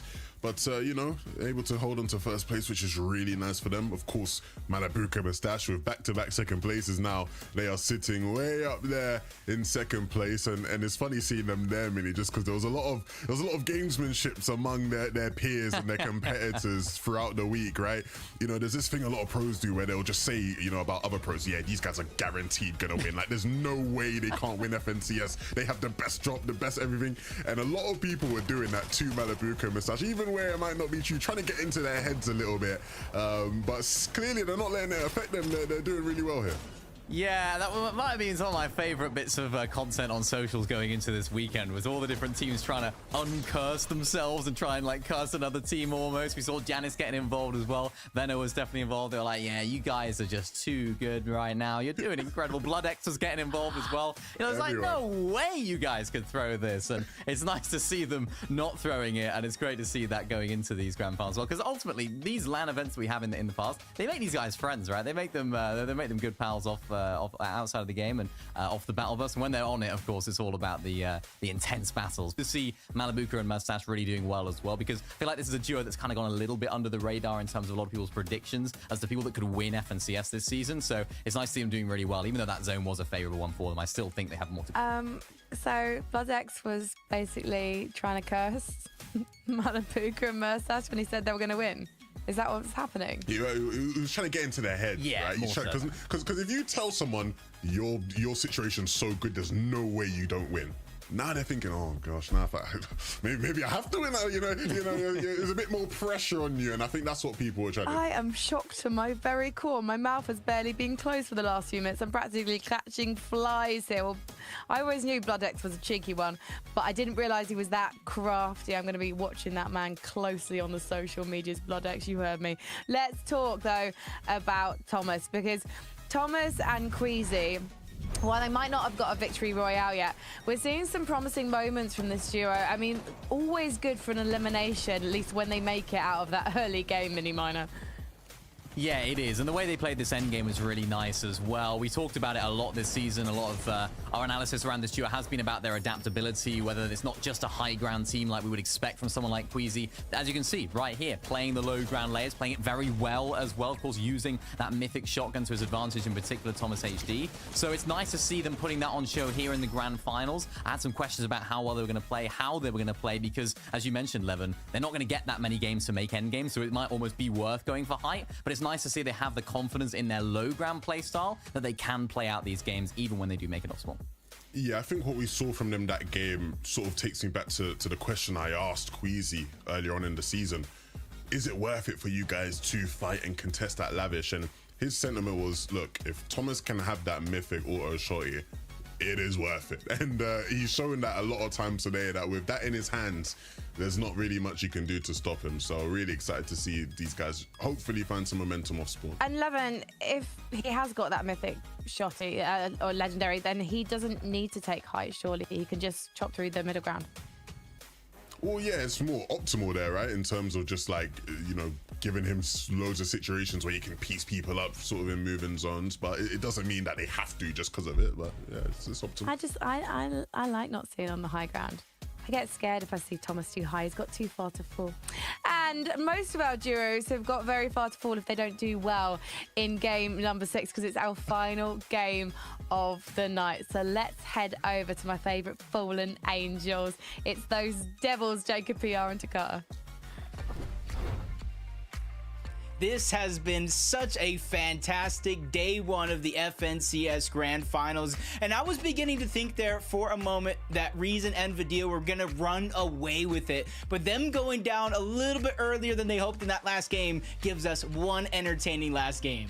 Yeah, it was a difficult zone as well. It kind of went up this ridge where if you didn't have a grapple blade or you didn't have a lot of materials, it was incredibly difficult to get to the other side. But with just one more game to be played out today, 6 more tomorrow. As a reminder, it is a 2-day competition. Points are going to be multiplied by 1.5 tomorrow. It's just going to make the stakes that much hotter. Yeah, I'm looking at the leaderboards, and you got to give a huge round of applause. Malibuca Mustache, Veno Tayson, a little bit of a slow start to the day, but they have picked it up and remained consistent since then. With this being the last game of the day, we'll see who ends up on top. Let's start it. It comes down to this, Jacob. What changes are we going to see to the play styles in the last match? You already have a good understanding of who rotates in your surroundings, who drops directly on your POI, or even just split. We've seen Pink and Vico make a lot of changes, but a duo that hasn't made too many, at least in terms of drops, it's Thomas and Queasy. Are they going to be the ones to come out on top in this last match? It's going to be a good opportunity for them to start off hot, and exactly does. This Cringe goes down to fall damage. That's not something you see every day. This is truly the OG season. I know he's from NA, but Shades of Myth coming out. A tragedy for Cringe. Sangil, though, can he get both? He knocks one. One shot from either player is all it's gonna take to end the day off. Buys from the vending machine a big pot. Shield comes through, has that hammer pump shotgun. And it looks like Gabix is just one shot away from being eliminated. Both players are here, Jacob. Yeah, I was gonna say, even with the big pot that Sangil was able to just take right there, still one shot is all it's gonna take. Gabix on the other side. This is where Sangil is breaking through the build. A little bit of a pre-fire coming out from Gabix. This fight will continue. Both of them just need that one well-placed shot. Senga needs to be careful, and maybe it takes two. Maybe it takes two from Gavix there with the frenzy, but he ends up on top, giving him and Belusi another shot in this last game. More than enough. Mustache Malabuka, once again, gonna be the players who secure this mythic loot, the medallion from the NPC boss here in Fencing Fields, and now will make their way towards the vault. Business as usual over here towards Fencing Fields. Nothing changing too much, too drastically. Kind of splitting the drop between them and Cade and Diox, who've been performing pretty consistent outside the last couple games. But Pink and Vico, the fight against Hero and Kudo will continue. The forecast tower is so important for their strategy, and they have a chance to 2v1, break into the box at different angles, but he is just quickly moving through these builds to dodge a lot of what's being fired at him, and still manages to fire a shot back onto Pink. What a huge way to turn it around here. Hero Kudo now, both with almost 200 effective HP and shield. Meanwhile, Pink is forced to hold the structures as his duo is healing up with that fizz, but you have to be careful. The longer you take, the more options for the third parties to come through as Pink continues building out. But with only 8 builds, you can even see Giannis there creeping on closer and closer. Hopping in the distance, Flowberry Fizz, just trying to see what all this noise is about. Is it something they can take advantage of? Vico running out of builds, 5 left. Janice now shooting over in that direction, just making it exponentially harder for a lot of these players to survive. Now the high ground from Vico, shooting down from above, finally gets into the box and gets the first knock of the fight, giving him and Pink a huge breath of fresh air, but his teammate trying to bulldoze, trying to get the trade on back into their favor. He is full HP, full shield. He can make it a possibility, but Vico continuously on the run, not even giving them an opportunity to even land a shot. Giannis capitalizing on this engagement taking so long. Now both duos and the original duel put into conflict. A crisis that they have to get out of as Vico barely making it on through. Just a sliver of HP and shield. Giannis is not going to let this one go. Yeah, especially with Flixie. He's already down by himself. This is opportunity there. Even gets the piece control, boxes him in, doesn't want to let Vico escape. There's the opportunity. First shot's going to get the knock. Pink's already long gone, realizing we cannot fight this. We don't have material. We don't have heals. I'll come back for you on the other side. This is going to be difficult. This is going to be incredibly difficult for Pink. One frenzy. One SMG. I mean, 11 builds. He can run into any player in the lobby right now, and it could be the end. But I mean, anything's possible, Jacob. We saw history be made in the semifinals with Malabuka's triple reboot comeback. Is Pink going to be able to do something similar? And we've seen him do wonders before. We've seen Malabuka do the same thing. I feel like at this stage, anything is possible, even if you are a solo, especially the earlier on in the game that you are. A lot of space to work with. Zone doesn't do that much damage, so you can instantly try to go back. Aqua, Noah just kind of looting up, getting what they can, and they pulled Zone early on in this game, so they really have a lot of time to work with before they have to move. They started off incredibly strong in game 1 on height. Will they be able to do something similar in this last match of the day? Camiseti already taken out of the match. And Alexado continuing with the aggression. 6 builds though, as Vanyak once again getting closer. Sinad down below, looking for a shot, looking for an option. But Pablo and Bevies, they know that something's up. And there you can see, after the last couple of games, they gotten themselves into top 5 position on that leaderboard, especially coming through with a big VR here in the finals. It's got to be able to keep that momentum going. Doesn't matter how many teams end up in your direction. I think they're going to be the safest ones just towards the out. Don't really have to worry about Andalix and Sato or anybody else pushing on over in their direction. You can see forecast towers now being fought for. Putrick, Swizzy, it's no longer free for them on this side of the map. Multiple duos boxed up here on the elevated mountain. Forecast tower NPCs have appeared. as now they have to kind of make that decision. Are they going to fully go for it? Are they going to contest it? Or do they just have it free? Those like the ones at least making the risk to try to go down and make a play for it. And I do believe Putrick and Swizzy were able to capture it for themselves. There goes one forecast tower down. And great play for Ari and Giras to try to disengage, but as soon as we tune in, Merstash threads the needle, gets the headshot snipe onto Diox. That one's gonna be easy, but shots bleeding through the builds. Casper is going to take down K. That full duo, with how well they started today, it all comes to an end in our 6th and final game where they're left on the sidelines to watch it all play out. Game-changing shots from Merstash. Is it going to be enough to propel them up the leaderboard as Yanis now up against Pink? We saw this engagement earlier on, but Pink was not looking healthy at all. Now he has picked up a few shields. He's recuperated what he's lost, but can he recuperate that elimination? Yanis looking to see if he can get a pre-fire. Has the upper hand in terms of materials, but not in terms of damage. Both players now cracked, as it's an even playing ground. Yeah, Yanis trying to go for a cheeky side jump, trying to catch him off guard, but no success. Looks around, even sees Phaser up top. That's King and Phaser hunting down this position slowly but surely, threatening the third party. I don't know if Pink got the memo because he's trying to escape. The fight will continue. Another shot being traded off between the two. Both of them drop down to just slivers of HP, and finally King and Phaser strike, stealing that elimination away from Yanis. Now, the pursuit will continue. King Phaser, no, Yanis cannot be that healthy. They both have grapple blades. They have the option to keep chasing here, and all they really need is a couple AR shots or one shotgun shot, and there it is. 2 quick elims for Phaser, both on solos, and even a combat cache.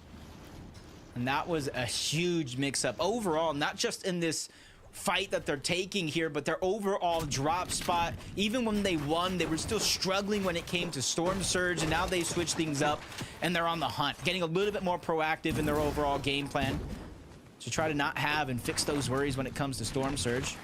Reason, Vidil, just trying to go ahead and rotate as smoothly as possible, even if that means going back on over towards Snooty Steps where they landed initially in this fight.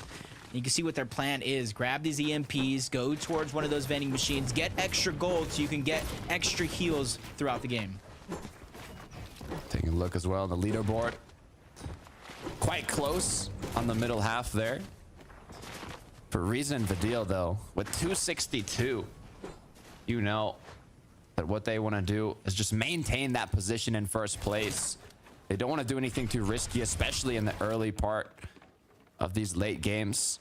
Volko Vortexers still very high up as well with that victory royale. But so far, you can see in the mini-map at the bottom right, there's just a few duos around this POI, but none of them yet going for a full-on engagement. And every time I see that reflection from the sniper rifle, I almost just dodged myself here. You take a screenshot of that. It's like what do you see moments before disaster? Just a Reaper sniper glint heading in your direction. You literally have a split second. It's like a fastball thrown right down the plate. You only have seconds to decide if you're going to swing, or hopefully it lands outside of the strike zone. Zarian, low-key, battling it out.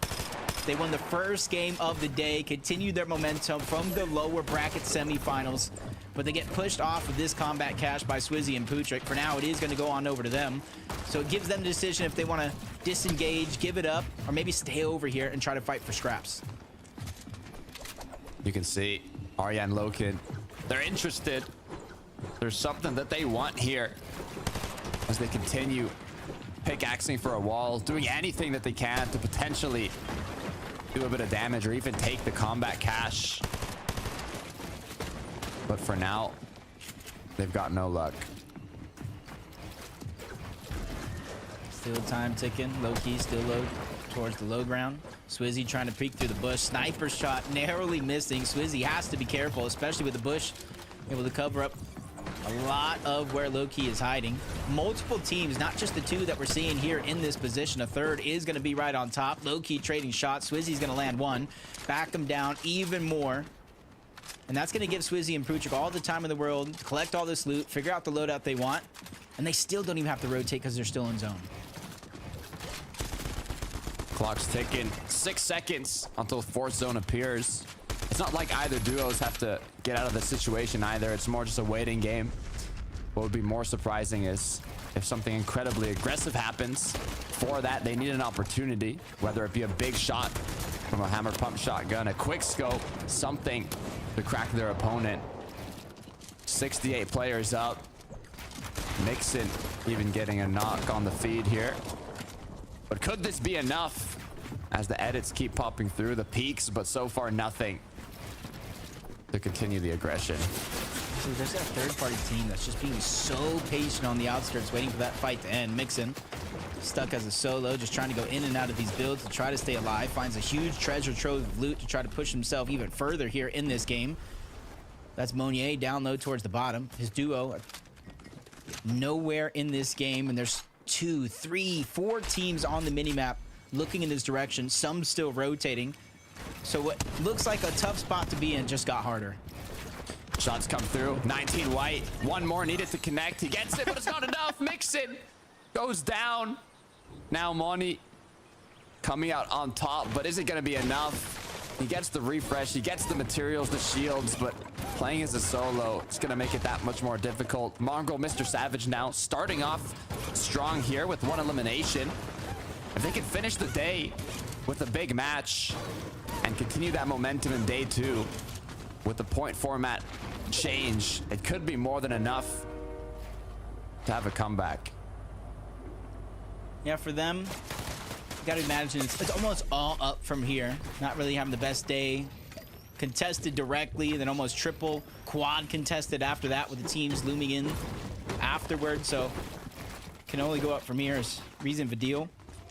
And this team here has a ton to lose if they go down early. Still 10 more teams needs to fall before even one placement point begins to come in, let alone all those other as they continue to stay alive. And they're not too far off from zone, but they are so close to 2 other teams, both behind them and in front in zone. They see them now. Zooming in. Reaper Sniper in hand. No shots being taken. As they quickly turn around. Even get a bit more elevated here. Go right back up the hill. It looks like they don't want anything. Reason and Vidil know all they really have to do is get to the late game. They don't need eliminations right now. Pablo and Bevies as well, trying to hold on to that top 5. Just a couple duos in the area. But so far, nothing to be worried about. Tayson in the feed, taking down Monier, who would... You said it yourself, will that elimination be enough for him to try to stay alive? And well, the answer has been given to us by Tayson himself. No, it's not enough to outlast one of the superstars of the region.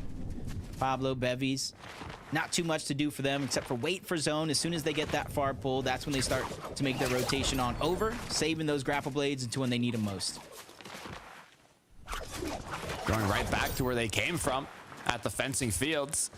They said, let's make a rotate, get a quick elim, do a bit of damage, and go right back home to where we started off. They have a good amount of materials, just missing a bit of metal. They could just rebuild on top of the building here and recuperate the materials. For Kiro Kiduo, though, no more fighting. Pink and Vico at the forecast tower, and now up against new opponents by the Hazy Hills.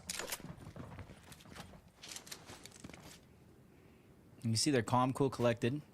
This is very, very similar fashion in which they fight against Pink and Vico.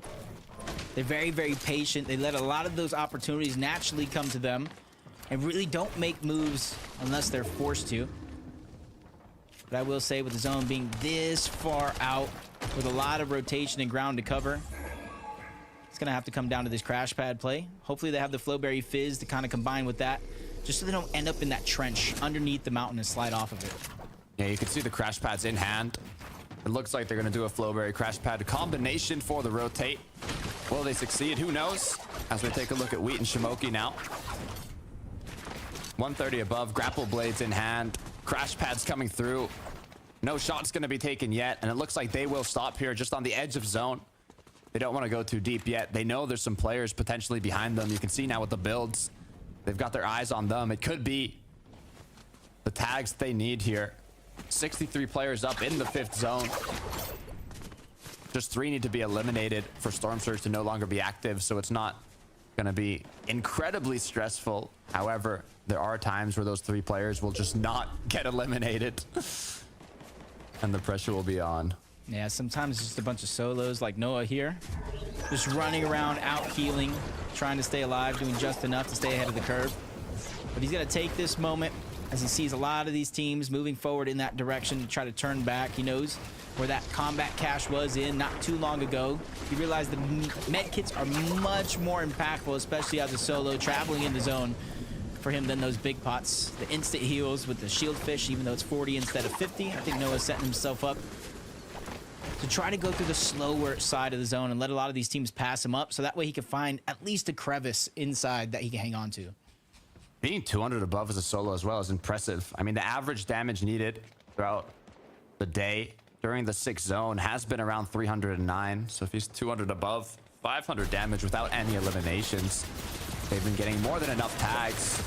For Pixie Walks, though, on the contrary, they need some. Flowberry Fizz out healing the Storm Surge, but for how long? As there's no more juice left. Walks and Pixie put into panic. Medkit comes through. Just a couple ticks away.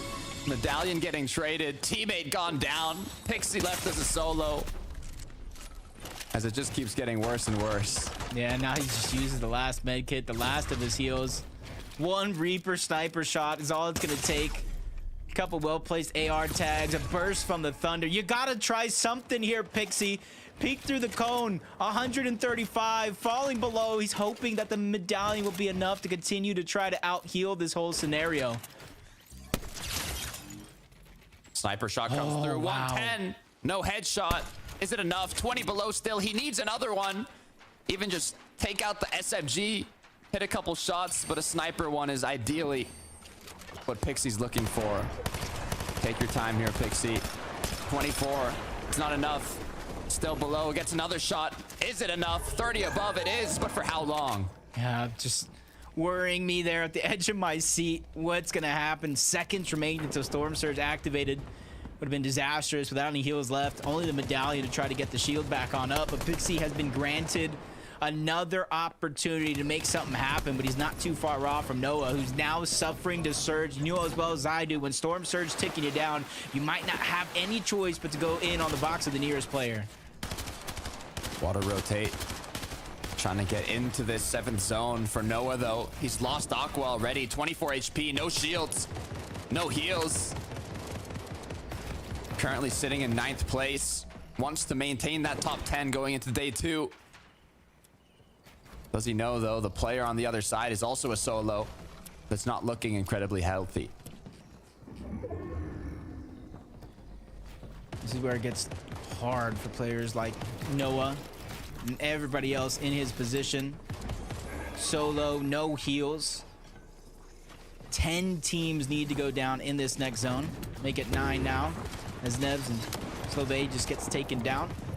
Noah just trying to look for opportunities. Just one singular damage above the threshold. Chexy's going to be his next target. Gets the piece control, but he narrowly escapes that shot. And now Noah's below the threshold looking for more. One tick. It could be Noah's demise. The clock's ticking. The damage is increasing, now up to 64. He hits the 25 tag, but it's not going to be enough. Noah, you need to do something. You need to make something happen, and he knows. Unable to connect the shots onto Reason. Now just 13 seconds until the zone closes. Noah has to go in. Yeah, time is ticking. Only has a few opportunities left. Gets the piece control on the other side. Malibu Stash almost on the receiving end until Storm Surge strikes, takes him out. Medallion and loot up for grabs for Dealing Reason. Still battling against Pixel and Debule. Piece control going on over. They sneak through a shot, but not able to connect. They don't feel confident enough to move forward, especially knowing about 30 seconds they're going to have to rotate towards zone once more. No materials for Vidil. He finds the loot from an Elim, though. How many builds is it going to give him? Still 0. Reason, do you have any builds? Please tell me. He's crouched up. None as well. Jacob. They need to find some Elims. They need an impact. They need to do something aggressive. This is tough because they're already sitting in first place. They don't need to make any desperate or drastic moves, but That's the position that they're currently in. Without any build, Zone is going to pull back, and that's going to give them a sigh of relief. They get to recycle a lot of these builds and live to tell the tale. Yet another Zone. Whew. Murstache connecting a couple shots, increasing his damage done. They have more than enough, but you can never stop looking. 17 bullets in the Reaper, 300 plus in the Mythic AR. As Teeny and Misha are gonna have to rotate, but Murstache is waiting. Can he connect the shot? Unable to, as he starts his rotate. He goes back through a lot of his old recycled builds, trying to find the safest rotation on over. Reason gets tagged up. Vidil felt the same pain, dropped to just slivers of HP. That's Murstache. He's a solo on the other side, and Reason takes him out. That's a huge elimination and a huge find in terms of loot. 2 big frenzy shots to secure the elim. Now back in the game. 71 builds, bigs being popped, medkits being popped, and it's Thomas HD. It's Queasy up above. Yeah, but we've seen this before. Unfortunately enough, they were unable to hang on to it. It was Veno and Tayson who eventually overthrew the captains on top of the mountain. But first you don't succeed, you try again. They have 5 eliminations so far, and this could be the moment here that they burst up that leaderboard and try to take away first place. There's still plenty of placement points on the board overall, and a nice shot like that, Skvi's gonna get dropped down to a sliver of HP, and there's a whole nother team that see he's weak down there. 275, Thomas does it again, said he was the best sniper in the game, and that is why. Is he the best? As now they're forced to tarp ahead. Do they want to continue holding the high ground? Ninth zone, 25 seconds left. The Vidil and Reason are choosing to rotate along the side, but look at that, directly into Belusi's box. 2 quick elims. Oh, but there's still more. Vidil goes down, Reason forced to kind of tunnel towards the backside of the zone. The pressure is definitely on, but he's finding a way to survive. Just a crevice, a nook, a cranny on the side of the mountain, while all other teams are still battling all out to try to get eliminations. Queasy staying ahead while Thomas now connecting. So far, so good in terms of the high ground. Reason, though, he's lost his duo partner. Vidil is down. He does have that med kit to recuperate the HP and play slow, but what he does not have are materials. Yeah, running out even with the find that he was able to have early on. It all gets shut down. Wouldn't say first place is wildly up for grabs, but it definitely has a chance for somebody to overtake, including Veno and Tayson. Started this game in 7th place. Each and every time they play, they've been getting better, adapting on the fly, and this could be their chance to finally take that first place. Queasy Thomas need to apply pressure onto Veno and Tayson. They know they're second high, but the snipe shot connected by Veno. Now, with the advantage, pushing up for the clouds. They want this high ground. They want this win condition. But as the risk factor increases, they drop down, and Thomas and Queasy are forced to go below as well. But Thomas gets taken out. It's Veno. Huge snipe. Now, retook high ground. He's definitely put a respect on his name in the sniper game. He said, what? He's the best sniper? Nah. Not only gets the sniper, gets the high ground, and a chance to solidify the game now that him and Tayson are taking over. Queasy alone. He does have a decent amount of materials, but he cannot play second height. The pressure's going to be on him as he slowly drops down below, but he has to find that layer where there's no duos, there's no solos close by. Gets a knock, though. It's on Pablo. This could be a huge impact. Yep, now he's going to get even more mats to work with. Floor getting edited. Queasy quickly thinks he gets out, but he does it yet again. I think that was another sniper on a player towards the sky, but doesn't matter. He's putting on a show. Queasy stuck by himself. Medallion doing the work to try to get his shield back on up, but he cannot wait. He doesn't have the luxury. Too many teams all around. No med kit, just 1 tick away in Storm. It's gonna lead to Queasy's demise here. He's gonna have to stay ahead as now gets boxed up with an opponent. Looks like he might have secured the knock, but he doesn't have time to get the finish. He cannot play in zone here. He has no heals, he has no med kit as he continues in the dirt. Yeah, he's barely going underneath. He's trying to make sure if anybody drops, he has that perfect opportunity. No builds. Geary's Chari on the other side. Kiduo even pops into the mix. Queasy lands that first shot, and he's trying to go around. He doesn't want to get stuck as the sandwich in the middle. looking for the one shot. The frenzy, is it gonna be enough damage? It's not. Kiduo, hammer pump, elimination. Tayson Veno looking to secure the win condition. And this is the same position a few seasons ago as Hari's trying to break in. He does, gets that elimination, bringing it down to a 2v2 situation. Veno and Tayson, they had the high ground, but now it's gone on over. Hari's goes down. He's the first one dropped. 2v1, Veno and Tayson versus Gearys, who's already started the heal off the backside of the zone. How many medkits does he have? That's what's on my mind as Tayson begins the hunt. Veno trying to outlive his opponent. Who is gonna be able to stay up longer? It's all about the medkits. Veno has none. Geary's trying to make his way to the front side of the zone. It doesn't get a chance. Veno and Tayson overtake high ground at the perfect moment. Well-placed snipe, and they steal away Game 6 of the FNCS Finals. Game-changing shots from Veno. I'm not sure if he had the heal off there. No medkits to his name, but securing those last shots is what got him that elimination and that win. That is big. Let's watch the replays. The snipe lands. Thomas goes down, and this is where Veno and Tayson completely take over. And it's not enough for these guys to take part in the FNCS Finals. They want to take over the FNCS Finals. And with a game like this to end the day, confidence has to be at an all-time high. Thomas HD with massive snipes, but Levin said it himself. Veno has been unreal with the sniper rifle recently, and even with the SMG connecting those final bullets to secure the VR, bumping them up the leaderboard. And this is big. This is a big, momentous moment for Veno and Tayson, because we look at Tayson, we look at his accolades, his history, one of the biggest shining stars in all of EU with the amount of FNCS championships he has, and he's looking to add another one, Takata. But look, that's it for me and Jacob and day one of the EU FNCS Grands. But I want to know what's happened on the leaderboard. So let's head right back over to those three beautiful faces. Frankie, Levin, Mini, what do you got? Thank you, guys. Thank you for your beautiful voices today. We'll see you back here tomorrow for day 2 of the action as we recap, or we go through and even the last 6 games of competition. And we have to say it was a third time's the charm for Tayson and Veno, because it was the third time that they managed to conquer the high ground. And this time, Levin, they were able to make good. Absolutely. I mean, these guys have really shown why they are revered. It's not been the smoothest of seasons by any measure, but they have shown up when necessary, and that's what Tayson does, Minnie. I mean, that's what we know him for. We know him for being that guy that shows up. But in this endgame, Veno, man, the highlight, that snipe right there, it's so symbolic. I said at the start of the day, as much as, you know, Thomas HD is seen as the king of sniping, and he definitely showed that in this game, Veno has been coming for the king, and he's been really, really giving him a run for his money. And to take his head off like that in the end game was just very symbolic, very perfect. And to win the way they did, it was a second left in terms of HP. Yeah. He really needed to hit that shot. Oh, man, it was a really well-played end game from these two.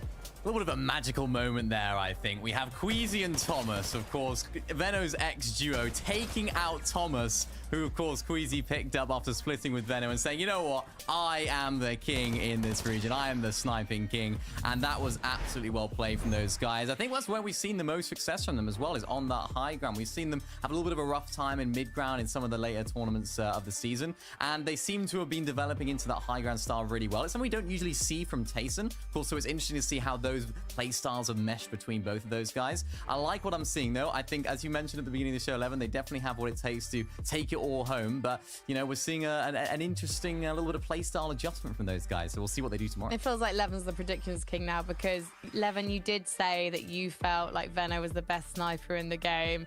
And we've got some evidence to add to your bank now. So we'll keep our eyes on those two snipers during the action. Let's take a look at the leaderboard, though, because actually I'm interested to see where Tayson is, because there was an interesting theory that you had, or you pointed out to me, Mini Miner, about the fact that Tayson, when he was with Merstash this time last year, he was 7th at the end of day 1, and they actually managed to take that one in what was a thrilling finale. But he's not in number 7 anymore.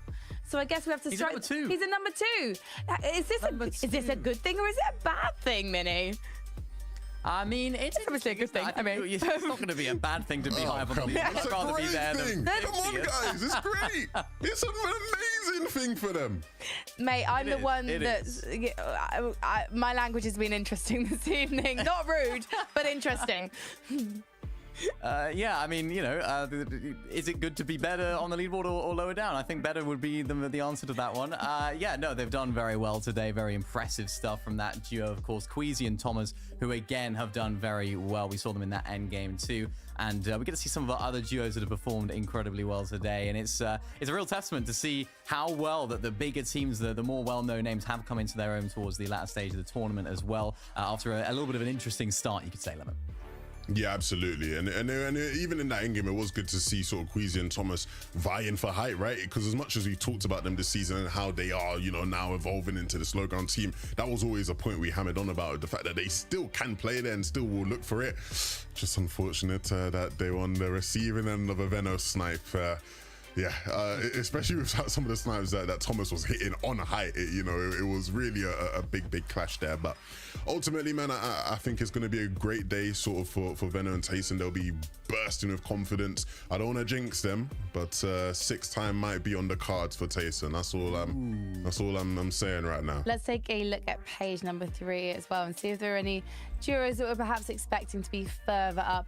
I mean, for me, I'm always going to point out Vico and Pink, but we do know the reason why Mini Miner, those battles they're having early game with Kira and Kaduo over the forecast tower has led to some unfortunate results for them. But also, to be honest, Kira and Kaduo are also not making good of that situation either. Yeah, it's one of those situations when you're contested directly like that where things can go one of two ways, right? It could be easy for them to come out on top if it's maybe a lesser known team, a less experienced team. And I think the problem that they've had as well is, of course, we have teams that are sort of going back towards that area as well, sort of spoiling the party a little bit with that fight. It hasn't been quite a clean fight that maybe both of those teams were expecting. So I'm interested to see how that adapts on day number 2. And of course, we do have a 1.5x points tomorrow on both the eliminations and the placements. So how's that going to adapt, whether people fight off spawn? Will they go for higher eliminations for some teams? Will it force them to maybe take some less risks in the game, or maybe even some more risks, of course, because you do have the elimination points. So excited to see what happens tomorrow. Minnie, I want to just stick with you for a moment. Are you still standing by your Janice Flixie prediction for them to take the whole thing? I'd like to, but I'm looking at Vidil up on top right now, and the last time that Vidil was up in first place after day 1 was all the way back in Chapter 3, Season 3. We know exactly what happened in that season. Of course, he won it with Giannis, his first FNCS title. So looking like that Vidil could be looking good right now, but I think realistically, Levin, you must be feeling good about Venno and Tayson at the moment. Yeah, for sure, right? The pressure lies now on Vidil and Reason for the reasons you just said. I can't believe I just said reasons. So cringe of me. Hilarious. No, but look, when you look at Vidil, right, he's been in this position before and he won, right? So now there's that expectation in the back of his mind. Okay, I need to stay here and do what I did once again. For Reason, he's been here before and he's like, last time I was here, it didn't quite work. So that's playing in the back of his mind. Okay, I can't throw this away. And that pressure, we'll see how they handle it. Of course, all the viewers there watching them, supporting them live. So, you know, they definitely have the support and they're definitely talented enough to do it. All I want to say is someone needs to lock BloodX out of his Twitter account so he can't jinx nobody, all right? That's all I want, BloodX. I want you to step away from the phone, step away from the keyboard. Unless you're streaming, I'll allow that. And just think about what you've done. And I'm going to think about what our duos have done, because 6 games are done and dusted. And we've got 6 more before the Axe of Champions finds a new owner in Europe. Levin and Mini Miner, thank you so much for joining me. You guys, thanks for watching. We'll leave you with a snaky peek at a tasty, lovely little outfit. And we will see you tomorrow. Good night. That's my show. Burn up and see the gold. I'm gonna make it known.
Having health insurance is important. So, if you or anyone in your family has Medicaid or CHIP, listen up.